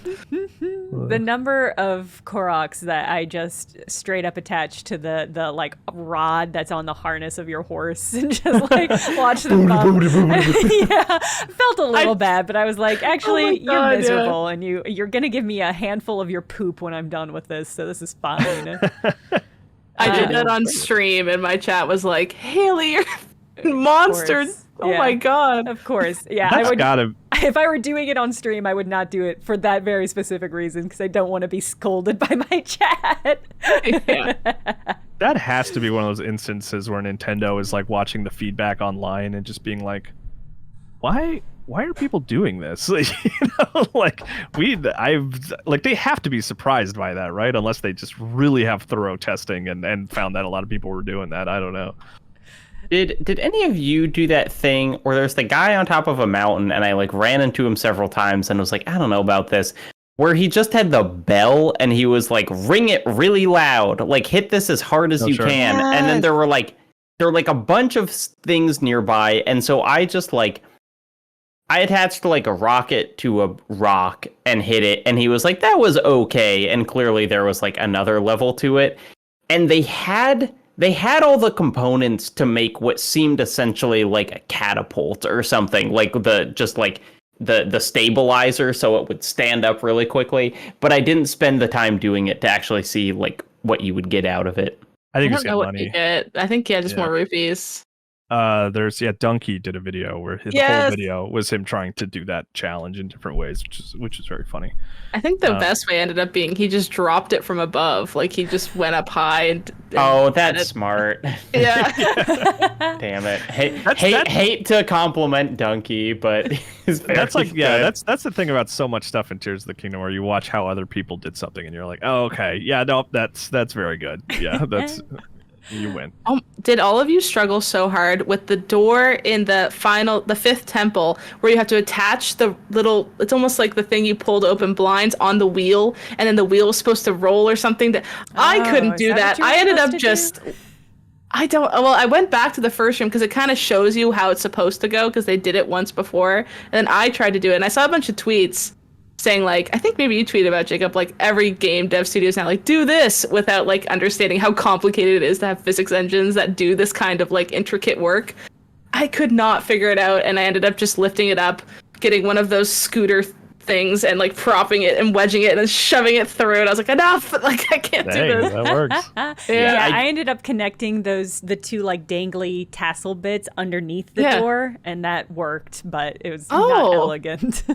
No, Okay. but it's like I do think that is the most impressive physics bit of the game. That door is struggling, and so it's like, yeah, I managed to attach it. It's like you have to attach it to the side and not to the door, or the door and not to the side, or so. It's something very specific, but like it is.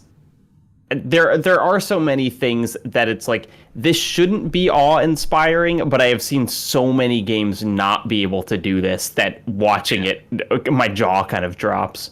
I think it made devs, like, especially when they were like, wow, like, just that one door was like, holy cow, this game's amazing, which is interesting because most people would just be like, this is annoying and move on, but it really showed off. It's like the rope in The Last of Us 2, where you're just, it's like, man, I've seen this not work so many times. I can't believe that it's working here. Yeah, true. There is a puzzle it might have been my favorite puzzle in the game, where it is in that fifth dungeon, where it's what you've done before, where you have to use fans to, like, hook, I think, one of the body parts up to a rail and get it to, like, from point A to point B.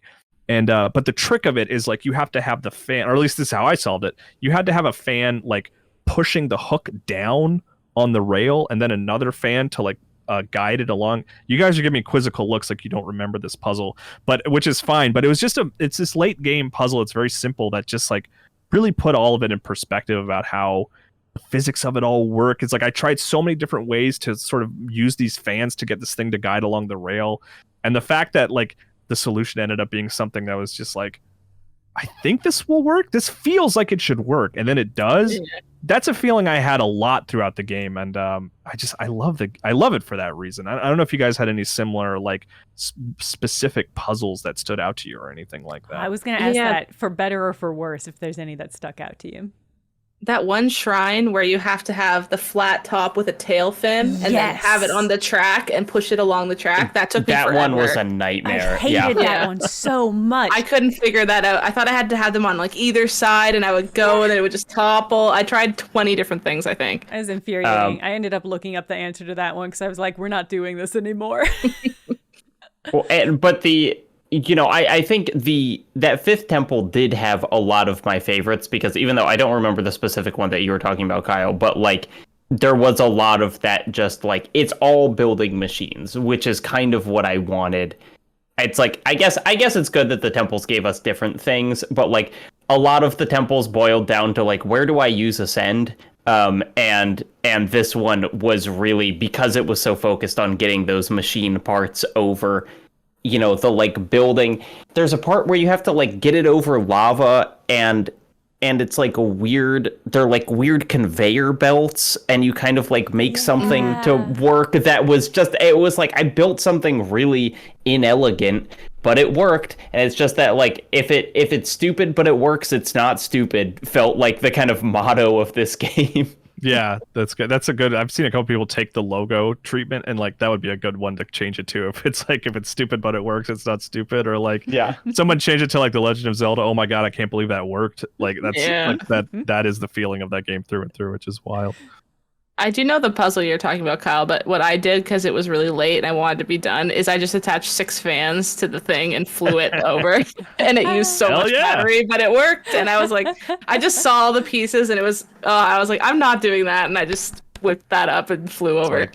Yes. It's like Indiana Jones shooting the guy with the sword, you know? It's just like, there's a simpler way to do this. Yeah. Let's see. This one's self-serving from Mason Cowell. I have to say, I agree with Kyle about Breath of the Wild versus Tears of the Kingdom. I almost called it TikTok. Tears of the Kingdom. Ultra Hand is a lot of fun as a puzzle solver, but it made exploration less satisfying. Soaring over Hyrule was just less satisfying of a journey than literally clawing your way up and over every mountain in Breath of the Wild. Maybe it's on me, but this played more like a just follow the waypoint game because of the vehicles. If I play this again, I'm going to do it without the vehicles, as I started doing it in the end game this time and had way more fun that way, says Mason Cowell. Yeah, it's all a matter of taste, I suppose, in the end. I basically never used vehicles. Like, I had a horse sometimes, but mostly I just tried to get high and soar the places that I wanted to go. Yeah. Yeah, I did plenty of clawing. You know, it's like I'd build a car and I'd drive for like 30 seconds and I'd see a shrine on a cliff. And so it'd be like, bye car, and go up that way. Yeah, one of my favorites near the end especially was just a balloon with fire shooting up into it, like on a platform, just to get as high up as I could because I had a ton of battery, and then just flying, everywhere else I could. That was made a my lot main of way of traversal. fires and dropped a lot of pine cones in those fires to give me a boosty. Bam, good, gone. Rocket on a shield. Oh yeah, loved that one. This is another one that I think is interesting from Connor. I have these dumb amiibos from Breath of the Wild. First week of playing, I get the Wind Waker white pants via Amiibo. I wore them all the time in Breath of the Wild. Then I get a treasure map for the depths. It's elaborate and involves me exploring a while. I love it. I build a boat and sail down a dark canyon. Barely make it. A single chest awaits. It contains white Wind Waker pants. The same ones I'm wearing. So the rewards were repackaged Amiibo bonuses that I had literally paid for and wore for hundreds of hours in Breath of the Wild. The odds for this to occur were low, so it's funny, but the repurposed Amiibo DLC highlights a big flaw, says Connor. I do feel like I was a little bummed that as exciting as it was to find all that stuff, it was a lot of like, I did have this in Breath of the Wild already, almost everything. Yeah. Which I still personally kind of give the edge to Breath of the Wild just because of that, that initial joy of like finding those things, where this was more like, oh yeah, I remember this from Breath of the Wild. I'm glad I have this again. I didn't never used Amiibo, but I understand where Connor's kind of coming from, just being like a little bit of the wind out of your sail when it's like the unlocks are familiar. I would have liked to see more new things. They were there, but I just would have liked to see more. I mean, they have like unique cloths. I think that's about it though, right? Other than that, it's just repeat stuff. Yeah, I mean, like I said, I think there's a handful of new things, but it's a lot of repeat stuff. One of my favorite cloth that I found was if you go back to the Temple of the Time in the Sky and get up on the roof, there's a mission from one of the robot guys up there. That was a cool mission. I missed that. Yeah, I didn't do that. Which I thought that was when I was on the hunt for the Master Sword, and I was like, ooh, I bet this guy's going to give me the Master Sword. This guy's been hanging on to it the whole time. He was hanging on to the Switch. He's going to give me the Master Sword. And then you do this mission where you basically can't touch the ground for an extended period of time, and you have to hit a bunch of like waterfalls, and it's cool. But yeah, you just get a nice sailcloth from doing that. Yeah, but it's like you start on the roof of the Temple of Time, and you have to light a bunch of bonfires that are like way out of range of your bow without touching the ground. And it's like you can kind of, you can make like a glider and fly to one, but the glider will like peter out before you can get to all of them. And so then, you have to put on the Zora armor, and you're just getting air by like flying up the sky waterfalls. And it was really creative and kind of challenging. And I wish that there were actually more things like that kind of in the overworld, because it felt like it was like, oh, here's kind of a shrine quest, but you've got, like all of your tools available to you. I really like that one. Yeah, that was a lot of fun. Yeah. Let's see, from Mason Cowell. My favorite part of the game has been the rewards for finding all the bubble gems. and then all the shrines. The gems reward is basically just a really cute cutscene in a paraglider cloth, but the shrine reward is absolutely bonkers and had my mouth literally hanging open in shock. Which I don't have to share what that is, but I don't know. I feel like that's too spoilery, even though this is like the deepest dive. And if you guys want to know what that is, I know what that is. How dare you? Well, open now this? I might take my headphones off because now it's been built up enough that it's like I probably will do all the shrines. So maybe I want to keep a Here, secret. throw your headphones off. I'll give you a thumbs up. And Haley, if you want to take your headphones off too, you I can. know what it is. Okay, it's this armor, Jenna, that basically like turns you. It completely changes your appearance, and you look like a Zonai character. You're almost like a cat-like person, and it has like incredible armor stats. It's really hard to upgrade, but it is the one armor in all of like Tears of the Kingdom, Breath of the Wild that it's one piece, and it completely changes the way you look, and it's very cool. That's awesome. I do want that. I'm Yeah. not going to get that, but I'm going to Google pictures of it. But later. yeah, you look it up. Yeah. Here, I'm It gonna has give a bunch Jacob of a lore thumbs up. background too Yeah. that I won't say. Yeah, sorry. I guess we could have talked about it a little bit more, Haley. I'm Nah. sorry, Nope. but That's Nothing alright. more to say. yeah, very cool. I was very impressed with that. But I'm also a guy that just likes. They could have given me nothing, and I would have been happy to do all the shrines. I have this weird. I love the shrines. Like I'm gonna do them all. I love solving those puzzles. Someone worked really hard on those, and I'm gonna like see every single one of those. You know. Yeah, I think we can kind of wrap things up here. I would love to hear sort of conclusive thoughts from everybody. I don't know if we like need to like, which do you prefer, Breath of the Wild or Tears of the Kingdom or anything like that? But I just want to know, like, Haley, what was your sort of conclusive thoughts about Tears of the Kingdom? Are you still playing it? Are you done with it? Is it your favorite game of the year? All those kind of things. It's my favorite game of the year so far, for sure. I'm definitely still playing it. It's such a good bed game. Like, just do a couple shrines, get sleepy, put it away. I finished the story only last night. Like, I finished the story so we could chat about it today. And I think it was the good time to finish the story. Like, I wasn't like, oh, I don't want to wrap. I wanted to see. I wanted to know what happened. And now I can actually not scroll TikTok so fast when I see Zelda clips and like stress out about it. I can actually watch them now because people on TikTok do not care about spoilers at all. I'll tell you, and watch all the spoiler videos and stuff that I've wanted to watch for like a month. So I'm excited for that. It's just, yeah, I mean, they knocked it out of the park. I don't know how they just essentially made a very similar game to Breath of the Wild, and I wasn't tired of it at all. Like, they added such good new systems. The story for me was meh, but it was fine. Like, I didn't hate it. I didn't love it. Like, it got me through the plot, and I was happy with it. I liked Zelda's character a lot. Like you were saying, Kyle. I think she kind of carries it. She's the focal point, which makes sense. Legend of Zelda. She's in the name. Yeah.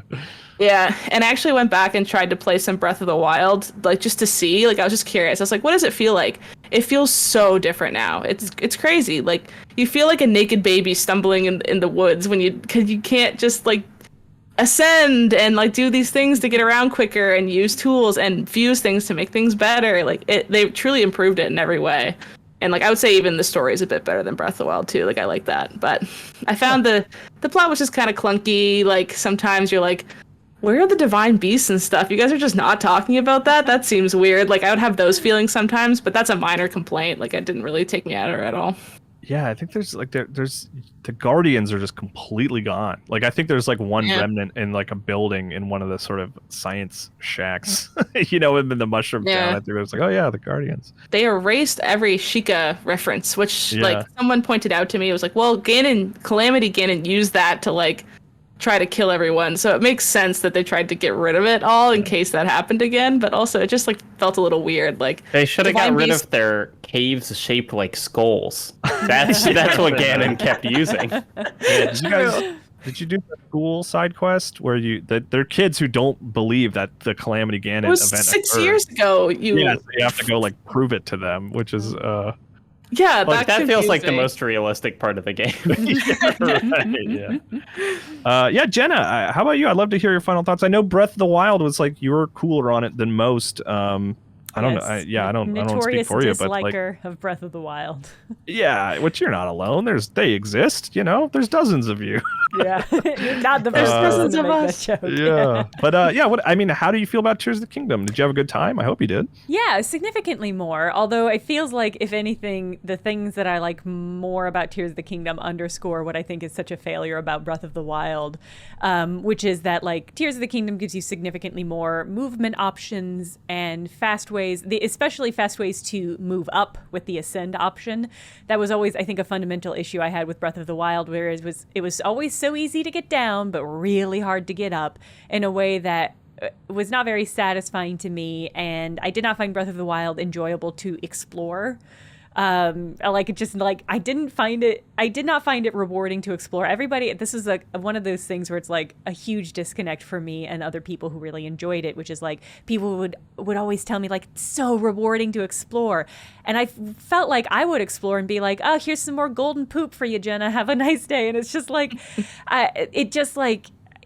the game was structured in a way like you had like weapon durability, and you had to, because you had to force people to explore, and so when their weapons break you had to force them out into the world to find more weapons and things like that. But that is such like a punishing approach to motivating exploration, whereas this one, it was like, oh, I really want to find a new sword so I can attach this thing to it and see what happens when I do that. And so that's like such a rewarding way of like structuring the quest for exploration. And the fashion was better, which is a huge draw for me. Like it was much more rewarding to explore caves, because I was like, oh, maybe there's gonna be a weird hat in here. Maybe it's gonna be a hat that makes me look like a dog that is glowing or something like that, which is just wild. So it fixed a lot of the things I didn't like about Breath of the Wild, but it is also still like, I think still fundamentally just such a different game than the Zelda games that I knew and loved of my youth, which is like, were really focused little games where you had a very strict path that you were not a strict path, but like, well, kind of a strict path that you were taking through the world, and that everything was so beautifully composed. And like, I mean, this is like very, very retro of me, but like Link's Awakening was one of the first games that I ever played that really made me fall in love with games. And that game is like, every single square in that game is a beautiful, perfectly composed image. And it just feels like Breath of the Wild and Tears of the Kingdom are such big, open, empty worlds to me. And it's still hard for me. That said, I mean, Tears of the Kingdom, unless I play a couple more really great games, which might happen, it'll probably be on my top 10 game of the year list. Cool. Well, I'm glad you had a better time. Yeah. Yeah, Jacob, where are you sort of sitting with Tears of the Kingdom? Are you done playing? Like, are you still playing? Or? I'm not done, because I want to do all the shrines. I want to light up the whole underground. I think from kind of like a non-emotional standpoint or less emotional standpoint, this is just one of the most impressively designed games I can think of. You know, we've spent so much time talking about oh my gosh, you can do this, but the fact that like the point of the game is finding ways to break the game, and yet like, you know, I think we've all had the experience of like using a cheat code in a game and you get infinite cash and you're like, wait, this isn't fun anymore. Like I broke the loop and now I'm not having fun with the mechanics. And the fact that this whole game is breaking the mechanics and it still works and you can, you know, complete shrines in any way, I just think is so radical. And the fact that this is a Nintendo game and this is a game that they spent 6 years and, you know, untold amounts of money making, I think is really exciting to see kind of a somewhat conservative company taking this kind of design stance. I agree with you, Kyle, that the like my emotional attachment to the game is somewhat less than Breath of the Wild, just because for me, unlike Jenna, the experience of playing that game was so much like discovery and finding new things and finding new ways for the world to surprise me.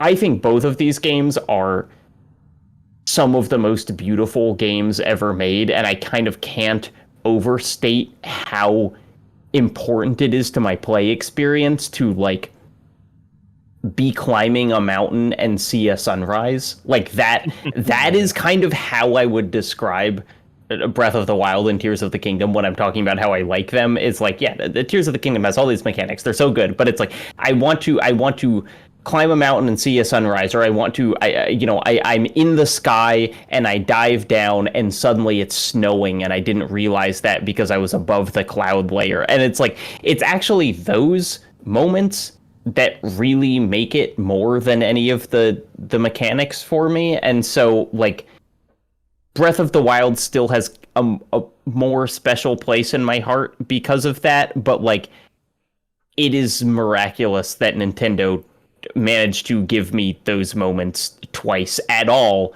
let alone like as many of them as I got in Tears of the Kingdom after having spent so much time in this version of Hyrule already. Yeah, I mean, like you said, I think we're on the same page there. It's like Haley, you going back to Breath of the Wild and just saying you feel like you feel naked, right? Is like you don't know what to do with yourself. I'm sure I would have that same experience going back to Breath of the Wild to be like, oh God, I miss Ascend, I miss Ultra Hand, I miss all these things, but like nothing can take away that first experience I had with Breath of the Wild. Mm-hmm. And but yeah, Tears of the Kingdom is so good. I mean, I would be surprised if anything later this year overcame it for me personally. There's games I'm certainly excited to play. And I'm very curious about Armored Core and You don't think Exoprimal is gonna beat this game? I had a good time with Exoprimal when I played in the beta. Why can't I think of the Bethesda game? What is wrong with Starfield? Starfield. I'm very curious to see what Starfield looks like. But yeah, Tears of the Kingdom. I mean, I think it's in. I think Ultra Hand is one of those things that's just going to have an impact on the industry. I don't think it's like that a bunch of games are suddenly going to have their version of Ultra Hand in them, but it's just going to sort of push, I think, developers to sort of rethink how they approach player interaction within a game and agency and what they can allow players to do and all those kind of things. And for that reason, I really adore Tears of the Kingdom. And I sprinted through it. I beat it in like a week and a couple days. It was insane, and I like loved playing it that way. I loved playing it like there wasn't even people I could like message for like, hey, you're playing this, right? Like, what are you working on right now? Like, I'm stuck here. Like, I had that unique opportunity to play it like without any outside forces, and I love it for that reason. I love being able to play it that way. Did you do the same for Breath of the Wild too? Because you reviewed Breath of the Wild as well, yeah. Yeah. That was those are two weird games to sort of review at a sprint. And I like to clarify this whenever I bring that up. Like, that was self-directed. There wasn't anyone breathing down my neck forcing me to play it that way. In fact, I'm sure people probably would have been like, hey, chill out. Yeah, you do not need to stay up till 4 a.m. every morning playing Tears of the Kingdom. I'm like, I have to. If I'm every moment I'm not playing Tears of the Kingdom is a moment that I'm thinking about Tears of the Kingdom. So, fantastic game. Thanks everybody for writing in. I'm sorry if I didn't get to your comment. There were many and they were all very good and I love them dearly. I am encouraging of Ben in the future and Jeff Markiafava and Kelsey to do kind of like a bonus episode. I would love to listen to that to sort of get their sort of finalized thoughts on Tears of the Kingdom. But maybe when some DLC comes out or something to kind of tag that along. I'd love some DLC. Absolutely. I gotta do DLC. I enjoyed the Breath of the Wild DLC. I'll take another motorcycle. Hell yeah, please. Although, I mean, this time you just build motorcycles. Yeah, right? So I guess true. I already have a better flying one, actually. Right. Now I use all the time.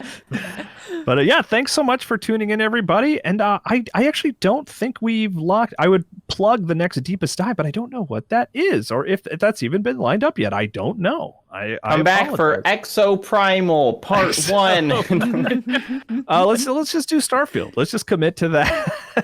My. Yeah, this game wasn't long enough. Having half the cast fall off. All right, fine. We'll play Baldur's Gate 3, Jacob. Like, what do you want, man? Like, we'll play something else. But again, thank you guys for coming. Haley, Jacob, Jenna. Thanks for Jenna for all the technical help and everything. Sorry, the stream went down a bunch of times. The people on the call didn't see all of those, but I did. Sorry about it. Secret stream disaster. See, Jenna's a pro. Didn't even let us know. But yeah, thanks for tuning in, everybody. And, stay tuned to MinnMax for all kinds of content. Be good, have fun, let's go.